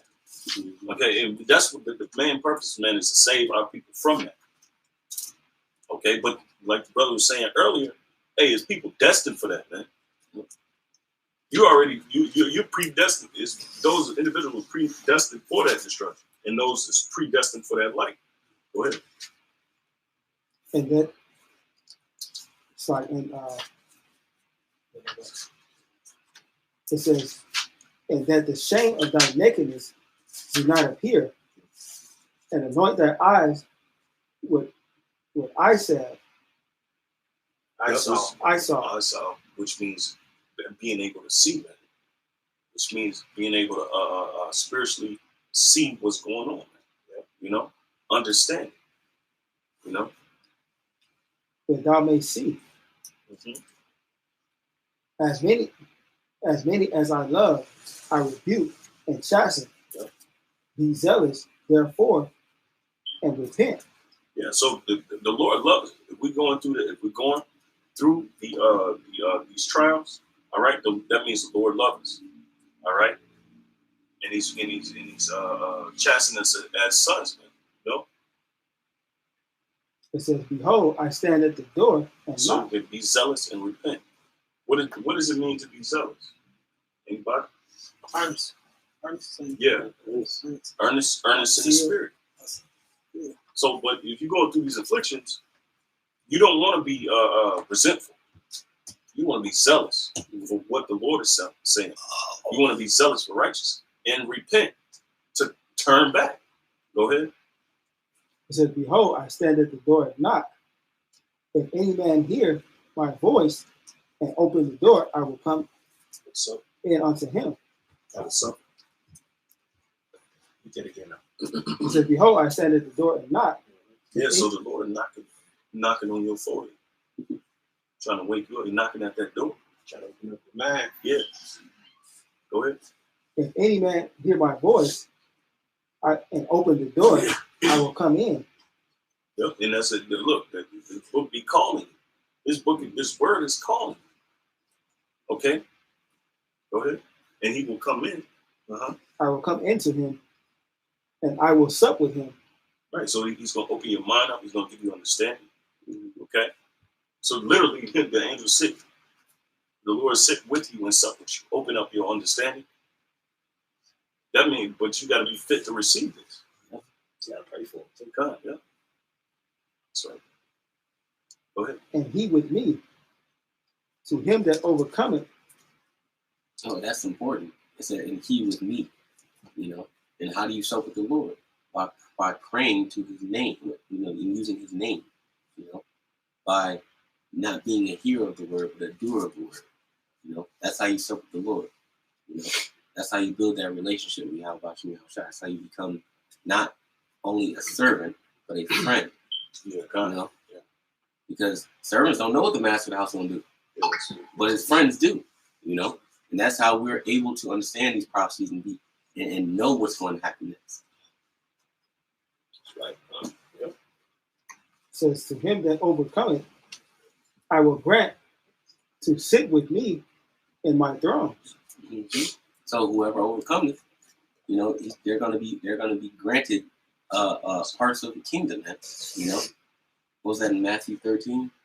When Peter asked the Lord, "What we've forsaken all, what shall we receive?" And he told them, "You shall be sitting on 12 thrones, judging the 12 tribes of Israel." You know. Yeah, that's a hell of a crime. That's a hell of a reward. Yeah. You know, I mean, we don't understand the magnitude to what we're doing. Yeah.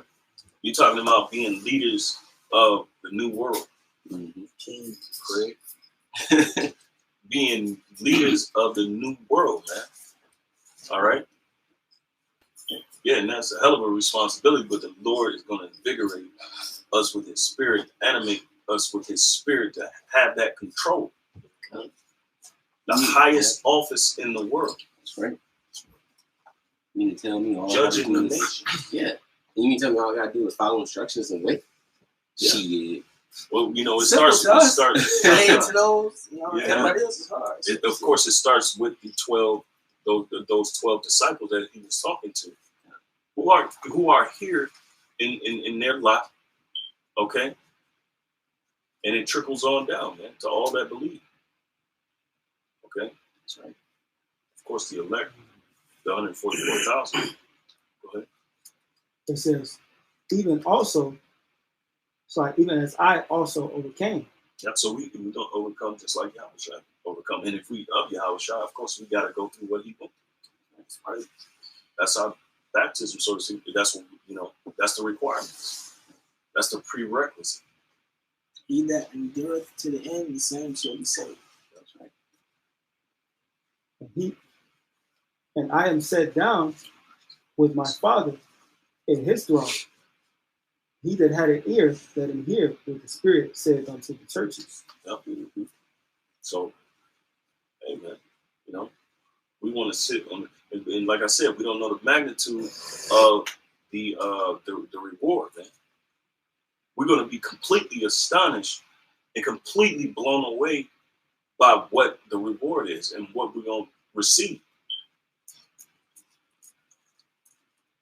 Because what? The Lord want to give it to us, man. He really, it's his pleasure. I think the scriptures say that it's his pleasure to give us the kingdom, man.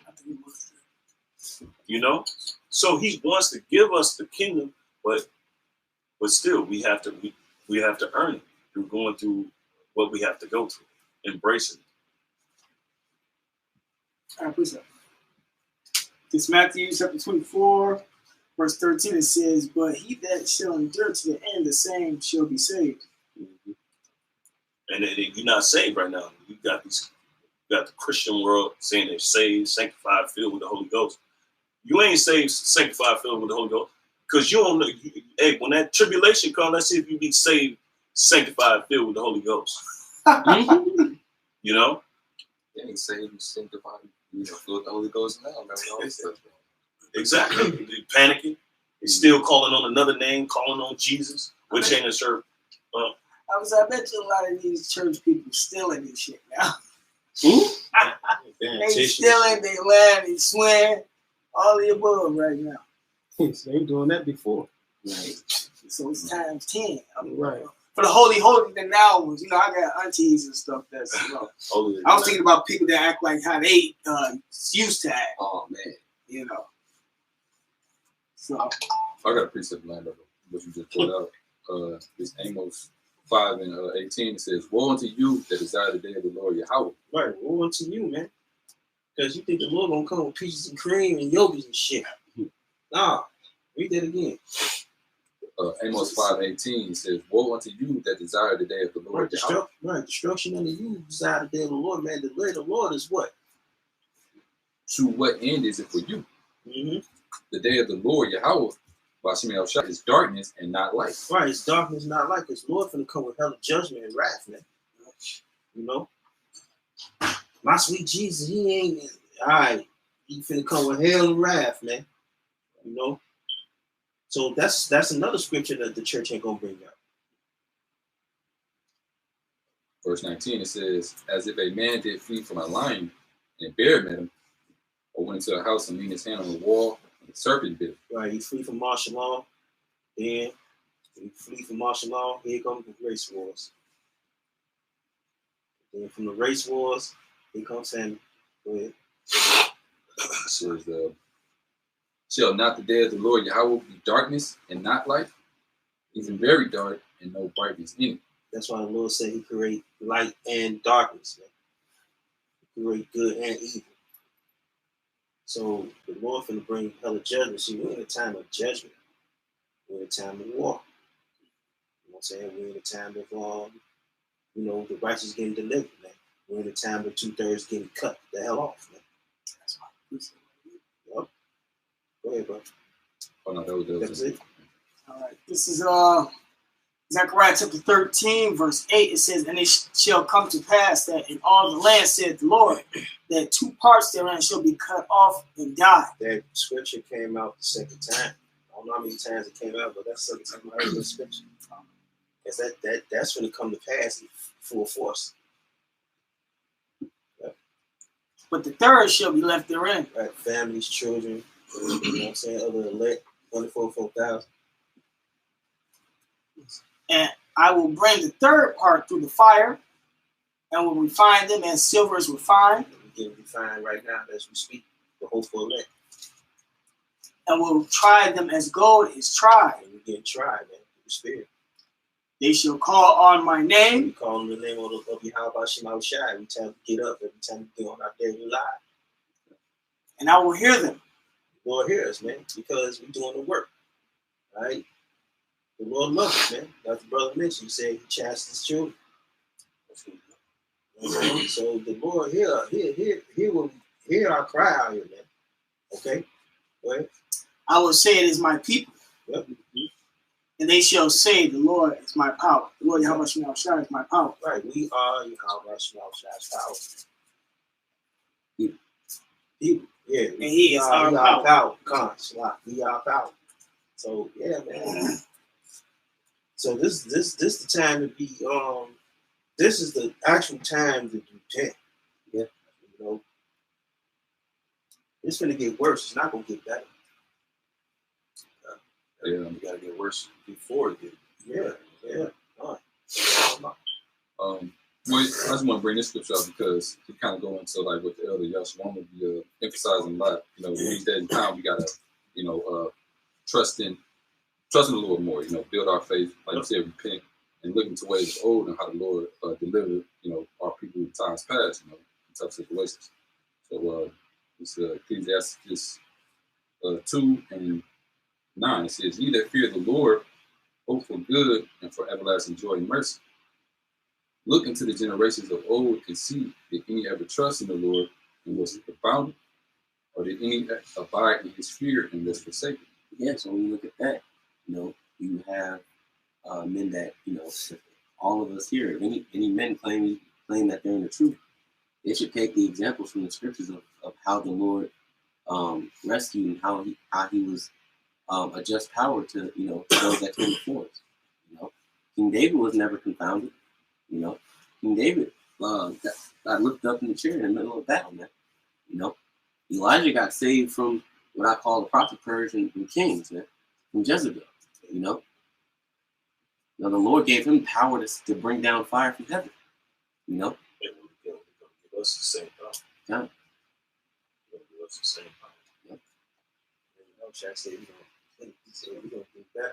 Yeah, we're gonna do greater works, man. Greater works, right? So how much more us when we believe in the Lord the same that they did? If I can add, and like even in modern times, and what even in modern day, the Lord has a little bit of insight on like certain situations and stuff like that today. Yeah. It's important not to forget who you serve, man. So to whom did he ever despise that called upon him? For the Lord is full of compassion and mercy, long suffering, and very pitiful, and forgiveth sins in the time of affliction. That's time to come. Yeah, exactly. So the Lord's going. Look, and this is for the elect. We know our righteousness is filthy rags. And sometimes we get down and feel like, maybe you're not worthy or whatever the case is. But the Lord said, man, He's long suffering. He pity you. So He's gonna deal with you if you're trying to repent, if you're trying to turn back, man. Because of course it says we all fall short of the glory of the Lord. But the Lord's gonna, basically meet you halfway, man.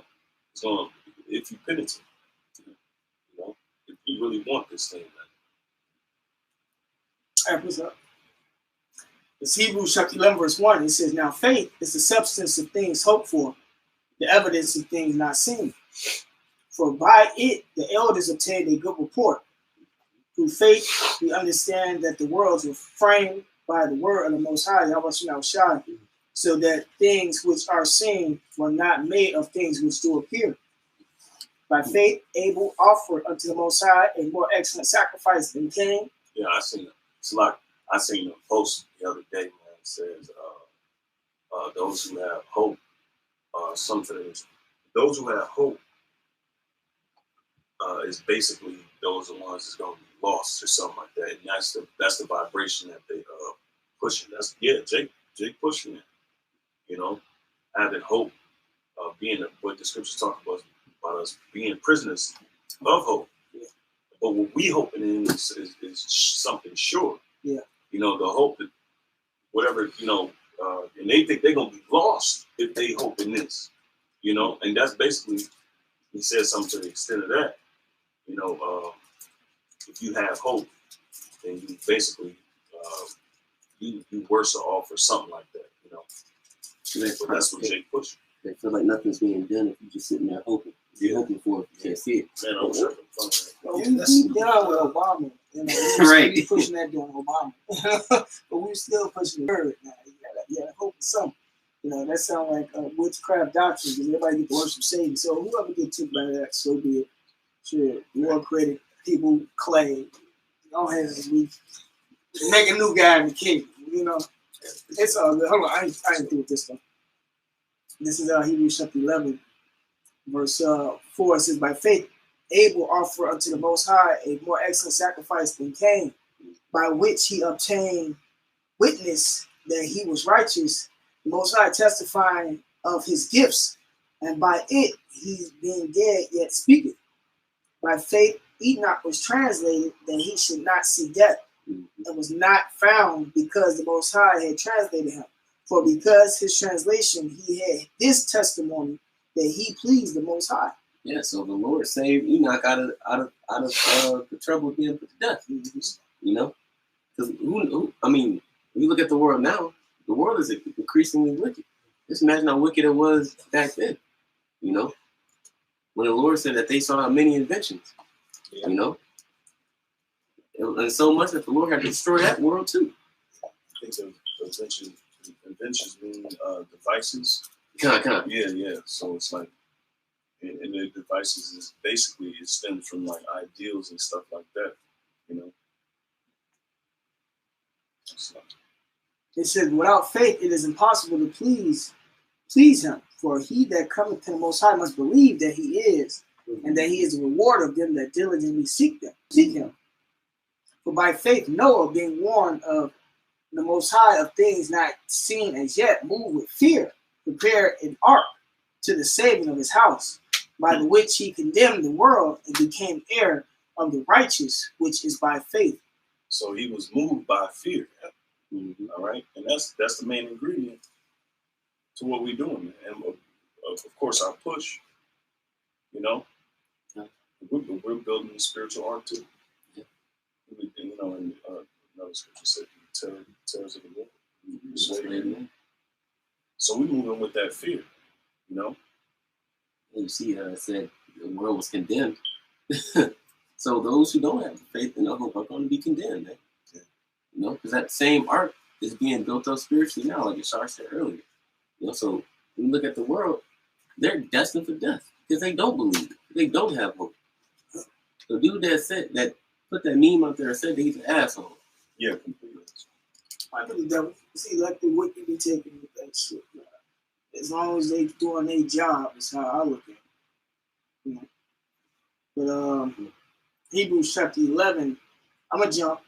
Verse 13 says, these all died in faith, not having received the promises, but having seen them afar off, and were persuaded of them, and embraced them, and confessed that they were strangers and pilgrims on the earth. For they that say such things declare plainly that they seek a country. And truly, if they had been mindful of that country from whence they came out, they might have had opportunity to have returned. It says, but now they desire a better country that is in heaven. Wherefore the Most High is not ashamed to be called their power, for he hath prepared for them a city. Kingdom of heaven. So by faith. That's how you gonna make it. I got to see that too real quick. Ecclesiastes 2:13, it says, "Woe unto him that is faint-hearted, for he believeth not, therefore shall he not be offended." So pretty much. I will bring that up. Okay. Go ahead. You can read about 5, 6 precepts right around that area. Yeah, you break that scripture down that you just read. Ecclesiastes 2:13 says, "Woe unto them that are faint-hearted," just faint-hearted. In their mind, they weary and they don't believe. Lack of belief, lack of faith. It's kind of like a situation where Peter was walking on the water. You start to see because of faith. Says, "For he believeth not, therefore shall he not be defended." Because we're looking for the Lord to defend us, and we believe that He will. Right? And so we got to keep and maintain that belief, that faith. And that's the reason. And I got this other one right here. Second Ezra 16 and 74 says, "Hear, O my beloved, saith the Lord, behold, the days of trouble are at hand, but I will deliver you from the same."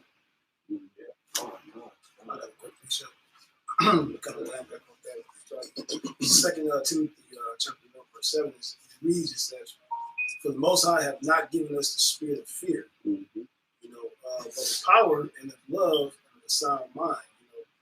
During these hard times, we're not going to butt out and be faint heart. Faint hearted mind. It goes into, what's the scripture? It says,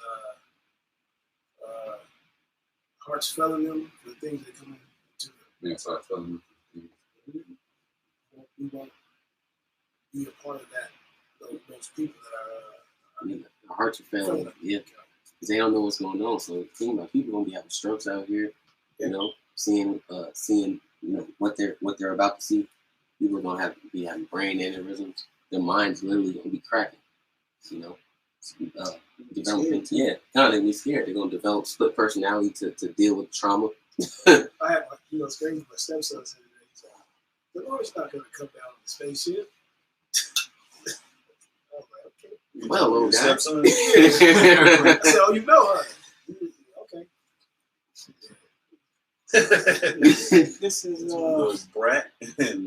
right. Let me bring this out real quick. This is Ecclesiastes chapter 2, verse 11 says, "For the Lord is full of compassion and mercy, long suffering, and very pitiful, and forgiveth sins and saveth in time of affliction." So, we're going through all our hell, and the Lord will save us when that time comes. I got one. It says, 2 Peter 2:9. It says, "The Lord Yahweh Hashem Shai knows how to deliver the godly out of temptation, and to reserve the unjust unto the day of judgment to be punished." So, Lord will reserve the wickedness, man, of our people, man, to be punished. Right? So we got a future ass whooping for y'all. We make reservations. Yeah. At a restaurant. Yep. Mm-hmm. Oh, this place reserved. Yeah. It's temporary This is where you're reserved. supposed to sit. You should over here in 5. Nahum 1:7. Nahum chapter 1, verse 7. It says, "The Lord is good, a stronghold in the day of trouble, and he knoweth them that trust in him." Yep. This is it's Romans 8:24. It says, "For we are saved by hope. But hope that is seen is not hope. For what a man seeth, why does he hope for?" So if you're looking at something, there's no reason hoping for it. You're not longing for it. You're not wanting. You're not desiring, because it's already here. I'm staring at the chair. I don't want the chair. It's already sitting there.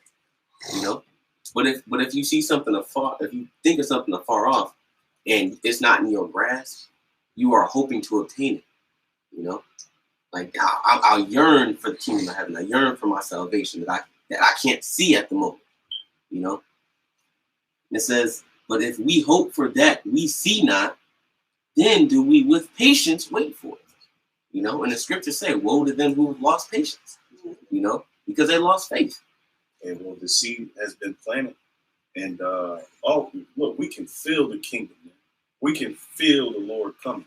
Yeah, you know, every cell in my body. But that and the point was that that's what we, you know, that's our motivation. You know, that seed that's planted. It says, oh, okay. It says, likewise, the Spirit also helpeth our infirmities, for we know not what we should pray for as we ought. But the Spirit itself maketh intercession for us with groanings which cannot be uttered. And he that searcheth the heart knoweth what is the mind of the Spirit, because he maketh intercession for the saints according to the will of the Most High. So even if we're not physically praying for what we should be praying for, our spirit is connected and is connected and conversing with the Lord, man. You know, that's what said. He already knows what you need. Time. Right, because he said, I am all, I'm in all, and I'm in you all. Yeah. Yeah. So we're connected. You'll find it. Time. He says, I am in all wisdom. Time. I got it's the book of St. Matthew, chapter 7, verse 13. It says, enter ye in at the straight gate, for wide is the gate, and broad is the way that leadeth to destruction, and many there be which go in thereat. Right, straight gate is coming through the apostles. Man. The apostles is preaching their doctrine, man. That the truth, the sincerity. Man. It says, because straight is the gate, and narrow is the way which leadeth unto life, and few there be that find it. Right, that's why we want to say you got the elect. His the Israel of the Most High. Because there's an elect, there's a chosen. Everybody else is falling into philosophies. So. Oh, that's good. Verse 15, it says, beware. It says, beware of the false prophets. Beware of the false prophets that come to you in sheep's clothing. Mm-hmm. But inwardly they are ravening wolves. I'm sorry, measures. He dropped the second Ezra. Yeah, second Ezra you just read. That's what he was talking about. Finish. Yeah, was the straight gate. Oh no, he read Matthew. This Matthew. You read Matthew. He jumped already. He already let it go.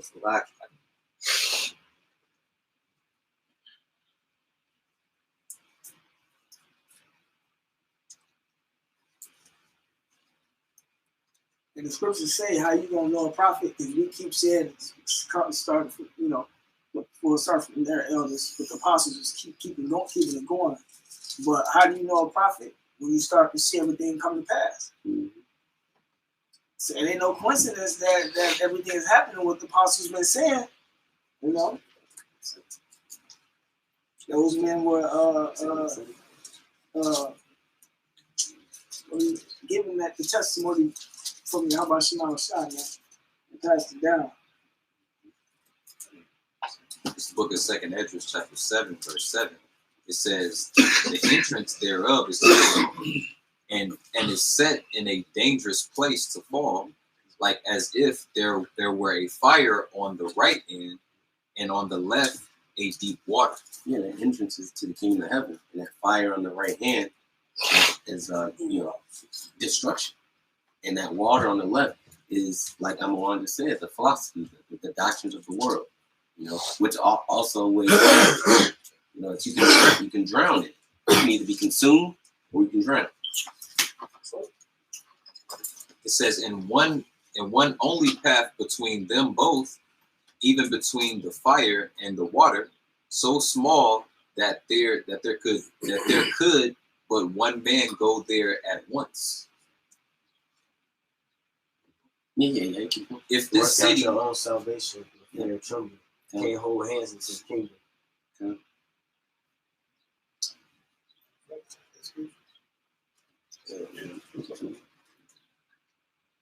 it says, verse 9, it says, if this city now were given unto a man for an inheritance, if he never shall pass the dangers set before it, how shall he receive this inheritance? Right. How do you expect? I was like, how do you expect to get a reward if you ain't willing to put in the work in? You know, that's like showing up to work and expecting to get paid at the end of the week and not doing shit. You know, you gotta work for this. You gotta go through all manner of types of hell for this, man. Because you have to show the Lord that this is what you want.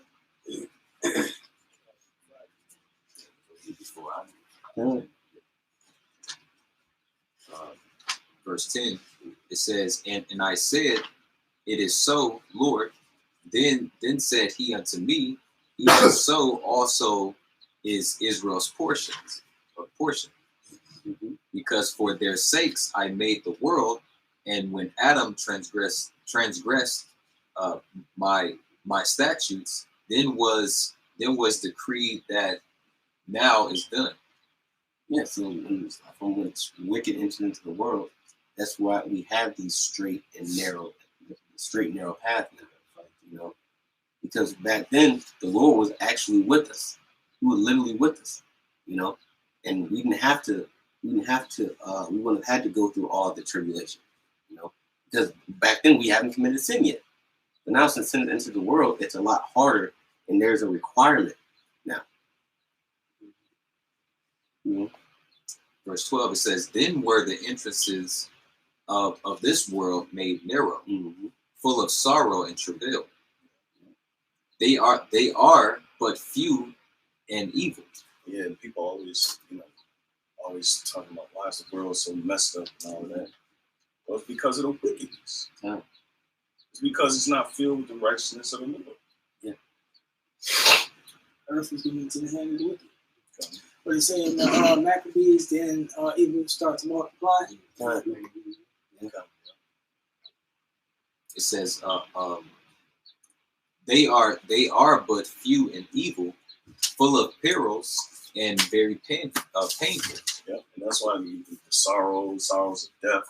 You see people die. You see people die of all these diseases and all of that. That's what this world is now about, man.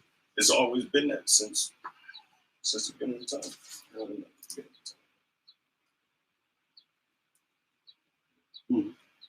It says, verse 13. It says, "For the entrances of the elder world were wide and sure, and brought immortal fruit."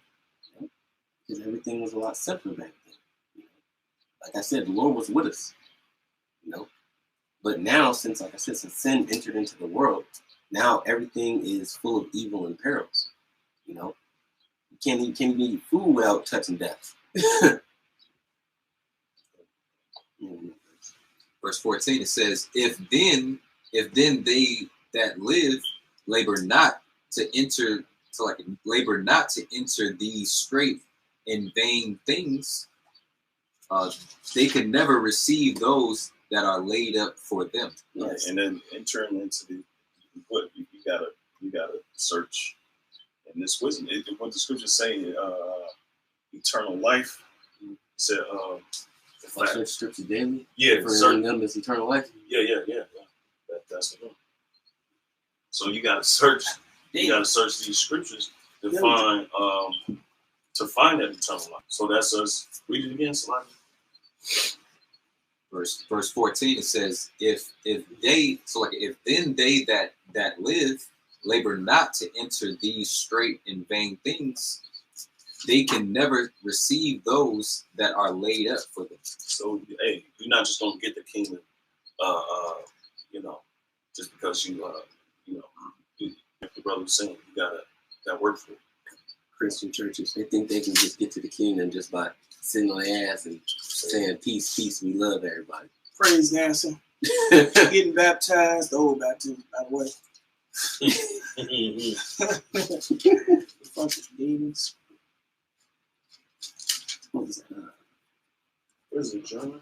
Where it says search the scripture. Oh, I got it right here. Okay. This is John 5:39. It says, search the scriptures, for in them ye think ye have eternal life. Mm-hmm. And they are they which testify of me. Right? So you have to search these scriptures, man, you know. And of course, Yahweh Shai is that eternal life, man. The you know, his example, you know, his perfection. You know, that's what we're trying to reach. You know, so we're striving for perfection, trying to be like Yahweh Shai, so we can enter into eternal life. You know, and those that reject it, all they're doing is, you know, sealing their fate. This is Sirach chapter 39, verse 1. It says, but he that giveth his mind to the law of the Most High, and is occupied in the meditation thereof, will seek out the wisdom of all the ancient, and be occupied in prophecies. He will keep the sayings of the renowned men, and where subtle parables are, he will be there also. You know, going back to, you know, about how Yahweh Shai is supping with you, knocking on the doors of your mind. You know, it says, he will seek out the secrets of the grave sentences and be conversant in dark parables. You know, so going back to what you just said, what you just read, you know, searching the scripture daily. You know, if you search the scripture daily, you will unlock the secrets of the book. You know, you'll unlock the secrets of the prophecies. You'll be able to scan and see out into the world, you know, with that eye cell. You know, these are the steps that you must adhere to get to the kingdom. You know, because you have to first understand what's going on in the world and how to get to the kingdom first before you can put it into action. That's why the scriptures say, eat the whole roll. It says, he shall serve among great men and appear before princes. He will travel through strange countries, and for he has tried the good and evil among men. He will give his heart to resort early to the Lord that made him, and will pray before the Most High, and will open his mouth in prayer and make supplications for his sins. When the great Lord will, he shall be filled with the spirit of understanding. He shall pour out wise sentences and give thanks unto the Lord in his prayer. He shall direct his counsel in knowledge, and in his secrets shall he meditate. He shall show forth that which he hath learned, and shall glory in the law of the covenant of the Most High. It says, many shall commend his understanding, and so long as the world endureth, it shall not be blotted out. His memorial shall not depart away. So think about the legacy that we leave behind when we do this truth. You know, in the kingdom, we're gonna be commended for it. You know. And it says, and his name shall live from generation to generation. So think about the impact that you're really leaving. You know, this is huge. You know. Yeah, just like our forefathers. You know, like Amon read in Hebrews 11. You know, about Noah and Cain and Enoch and Abraham. You know, and we're their legacy. You know, and their names are known from generation to generation. We are our forefathers. Okay. Yeah, right. Yeah. Or we the sons. The scriptures say either we are forefathers or we their sons. We are the, you know. I think it's Sirach 44. And we blessed. Lord willing, we be at that number. We're blessed because of so. The Lord is he blessed the righteous, our righteous forefathers. He blessed their seed too. Hey, I got it too. Keep on getting it straight to it. This is Sirach 44:1. It says, let us not praise famous men and our fathers that begat us. No. The Most High have walked. That's what we do. We commend our forefathers. You know, we don't say, "Oh, John wasn't in the truth," or about John the Baptist. That is the ultimate disrespect. They committed forefathers. Right? They disrespected their forefathers. Yeah, come. Well, hey, we bring them to mind. We saying, hey, this is our forefathers. Scripture said, remember the days of old. Kind. Well, Job 8 and 8. Ask your father, and they shall tell. Exactly. It says, the Lord have wrought great glory by them through his great power from the beginning. So the Lord was dealing with them and show forth his glory in them because what? He was well pleased with these men. Yeah. They did everything that they're supposed to do with righteousness. That's why Abraham was found as a friend. There's that movie Achilles, when the little dude, he said, I wouldn't fight him. And Achilles told him, he said, that's why you ain't gonna do it. Yeah, he said, that's why no one will remember your name. Because we fight. You know, the champions, the warriors always gets remembered and throughout generations. It's called Hall of Fame. Right, kind of. Yeah. You know, Now you go inside them Italian restaurants and see the Hall of Fame. That's Sammy Davis Jr. right there. Right. Or you see the founders of the restaurants. Sammy Davis Jr. and that's Sammy Davis Jr. right there. Yeah, that other one up there. You know what I'm saying? So, yeah, this back in Sirach 44 and 3 says, such as did bear rule in their kingdoms, men renowned for their power, giving counsel by their understanding, and declaring prophecies. What the fuck you think we doing now, man? Declaring prophecies. Damn. Man, yeah. Because hey man, this is all the Lord, man. If you ain't coming with what the Lord said, the hell with you, man. You know? First and foremost, it was always about the will of the Lord. Hey, the prophets of old have been slacking. They've been dying to know what we know. You know? All they did was have parables. The Lord would give them visions and they would write it down. But we are here to see what to fully understand. We fully understand what they was written down. They didn't have a certain understanding that we have. Okay, because we're seeing these things come to pass in our reality. That's it. It says leaders of the people by their counsels and by their knowledge of learning meet for the people wise and eloquent in their instructions. So, hey man, a great man from the east. I'm just going to talk about this seed. Come on. Okay. Verse 5 says, such as found out musical tunes, and recite verses in writing. Rich men furnished with ability, living peacefully in their habitations. All these were honored in their generations and were the glory of their time. There be of them that have left a name behind them, that their praises might be reported.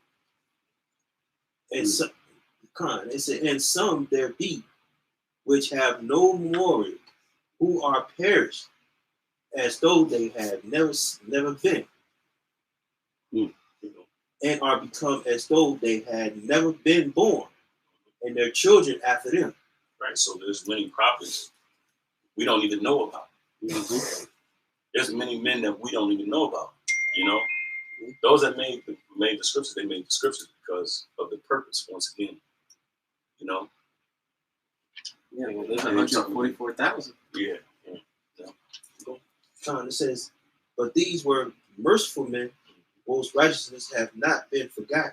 See, their righteousness have not been forgotten. Those works, and even though they didn't make the book, they still got the Lord still remembered them. And we brought out earlier that that book of remembrance that the Lord basically remembered his elect. You know, he remembered everybody that had those righteous works. You know, it says, with their seed shall continually remain a good inheritance, and their children are within the covenant. See, and their children are within the covenant. So there's righteous men who had who their whole houses were blessed, generations were blessed. His whole is our ancient forefathers, who of course they back now. All right, their whole lineage was blessed, man. You know, to receive salvation in this day, man. It says, I don't know. I was gonna say you got guys like Judas. His whole family line was cursed. You know, so think about the guys that didn't make scripture, who was wicked, and their whole generation has just been cursed. 2/3. God. 2/3. it says, their seed stand fast, and their children for their sakes. Yeah, for their sakes. Why? Because they got to come back through reincarnation. So, and then you got guys that talk about reincarnation in biblical. Reincarnation is biblical. Read it again. Con.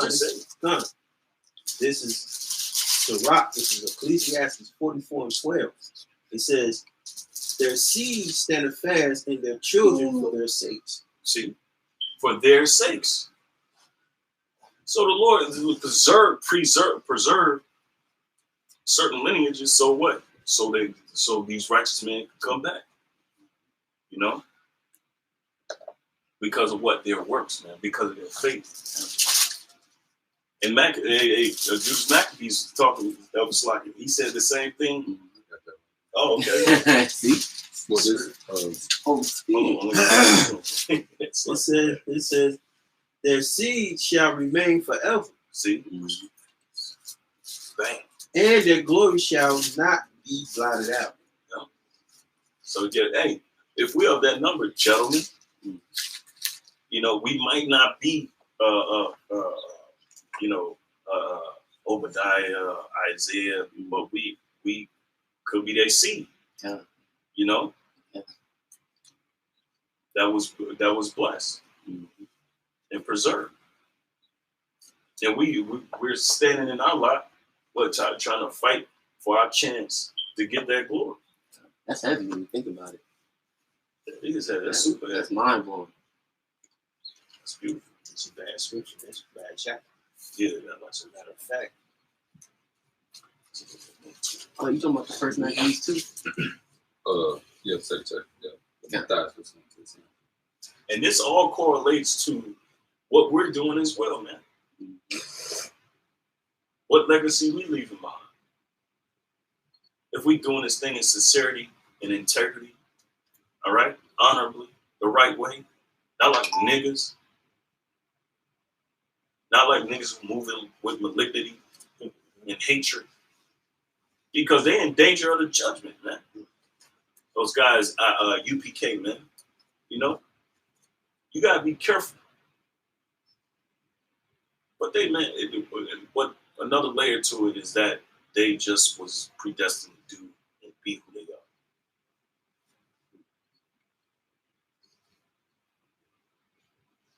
are. It says, their bodies are buried in peace, but their names live forevermore. The people will tell of their wisdom, and the congregation will shoot forth their praise. That's why we commend David, Solomon, which is Yahushua. He did his works and his name in the book. You know. That's why apostles, they make mention of King Rashad. Yeah. The same thing coming back. They reverence their elders. Same thing is basically like their forefathers. Right. The same thing. When we come about, and we doing the same thing for them. Yeah. Because of their works. It said the people will tell of their wisdom, and the congregation will shoot forth their praise. Enoch pleased the Lord. And Enoch pleased the Lord. And was translated being an example of repentance to all generations. Noah was found perfect and righteous. This is going into commending the men. Man. Noah was found perfect and righteous in a time of wrath. He was taken in exchange for the world. Damn. He was taken in exchange for the world. That's how important. Think about that. That's how important we are to the Lord. That's right. Somebody want to get second chapter. I got it right here. Because basically, the Lord preserved them, and He repopulated the earth. Say, therefore was he left as a remnant unto the earth with the flood came. When the flood came. Mm-hmm. So just that man in this household, man, just one man. Yep. One man, man, replenished the whole earth. All right. And we had the same, pretty much the same faith. You know, if we hold fast, man. That's right.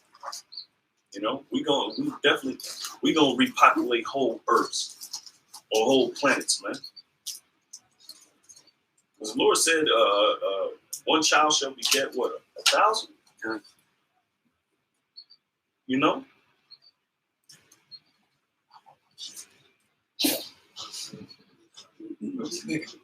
Go ahead. It said, an everlasting covenant was made with him that all flesh should perish, no more by the flood.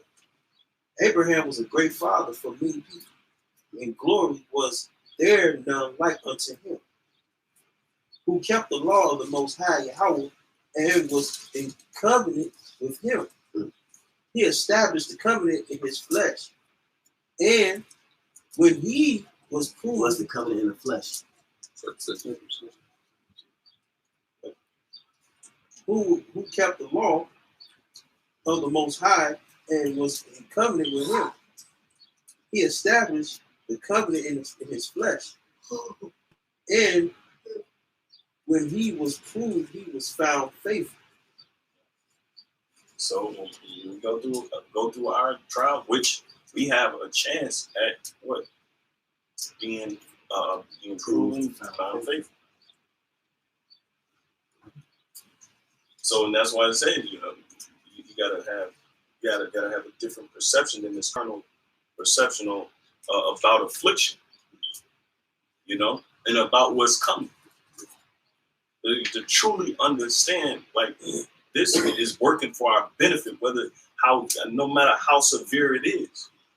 If a child dies, we know immediately that child is with the Lord, man. Yeah. You know? Yeah. Anybody. If a mother dies, immediately we know she with the Lord, man. Now we can move on.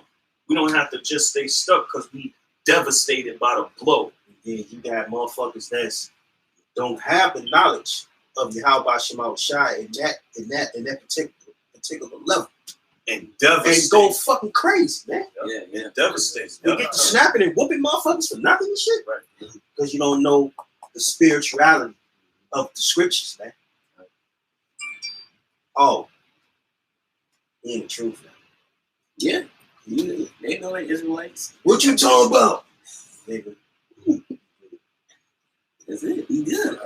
But it ain't enough for them. It ain't enough. Now they looking at it like God took my, you know what I'm saying? He took my So it's like He gave you your father.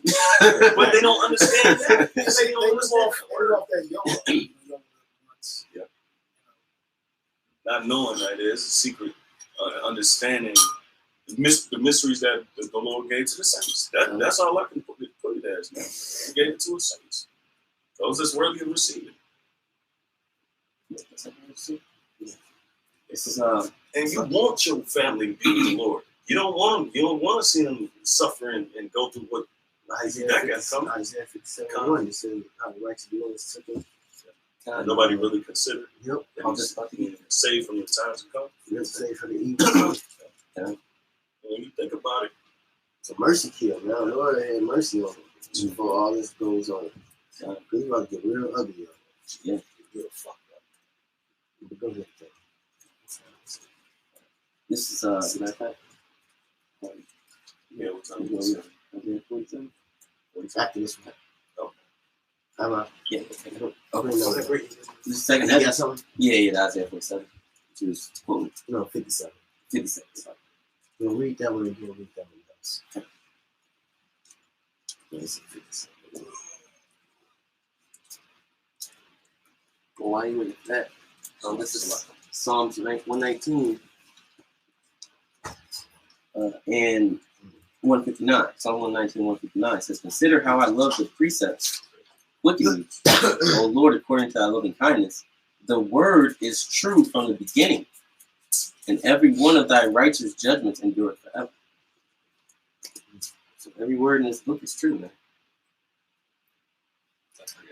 Yeah, but Jake be like, if you got hope, you stuck, you know, because they believe in intangible material things and money, and that's what they hold on to. But all that shit's gonna fail. That shit gonna pass away. And they only hold on to that because they don't have understanding. That's Right. what they see. Right. Come on. It's the book of Isaiah, chapter 57. Start at 1. Come on. It says, "The righteous perisheth, and no man lay it to heart. Mm-hmm. And merciful men are taken away, none considering the righteous is taken away from the evil to come." The righteous are taken away from you. That's simple. Yeah. You got one more. And it goes right there. It's just One more. It says, "He shall," verse 2, it says, "He shall enter into peace, that shall rest in their beds, each one walking in his uprightness." yeah. And hey, we gonna walk with the Lord, man. So Wisdom of Solomon 3. So now, when you think about giving up, you got to remember that, man. You got to remember the reward, man. When you think about rebel, you got to remember. You got to remember, man.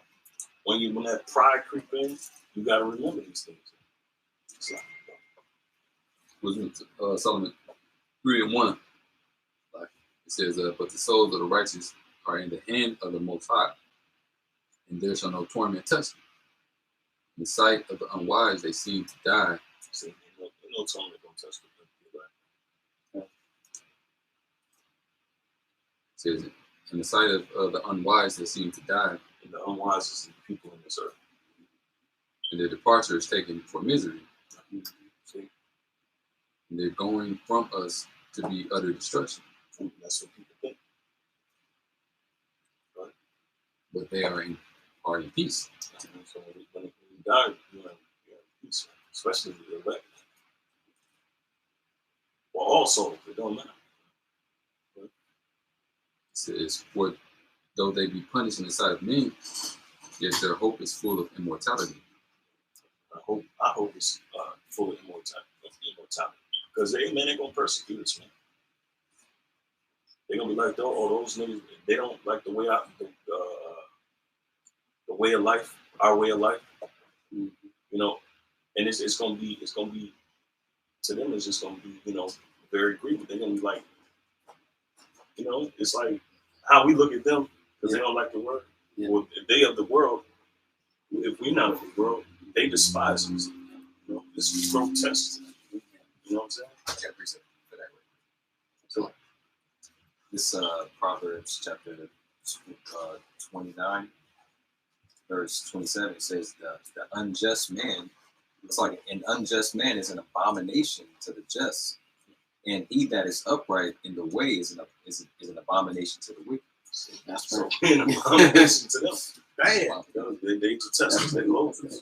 That's why the scripture say he that is not with you is against me. Yeah. It says be not unequally yoked. Because even though you hang around these guys or be around your family and everybody being cool, in actuality, their mentality is that you're an abomination to them. That's why our aunties used to say, "What, you made them look bad and shit." They changed their tune now though, because they see a lot of it coming out. And they went to school and got taught some of the stuff we've been teaching. But still, that's why I don't be liking to mess with nobody. But in actuality, man, we're doing the most honorable thing in the world right now. Wisdom of Solomon 3 and 4 says, "For though they be punished in the sight of men, yet their hope is full of immortality. And having been a little chastised, they shall be greatly rewarded." See, this is a little chastisement shit. When you think about it, we was raised up. We've been going through hell since we've been, And the chastisement that's coming is really a release, man. But you got to train your mind to think like that. Yeah, this is the last one we're going to quote. It says, for the Most High have proved them and found them worthy for himself. As gold in the furnace have he tried them and received them as a burnt offering. Well, that's pretty much. And we're going to be a sweet savor to the Lord. You know, we're going to smell good. You know? And with that, you know, we're gonna give all praises, glory, and honor to Hallowed by Hashem, Yahushai, by Hashem, Rakakadash. I want to see apostles, elders at Great Millstone, salutations to the Akim that's out there. Sincerity. Shalom. Ball.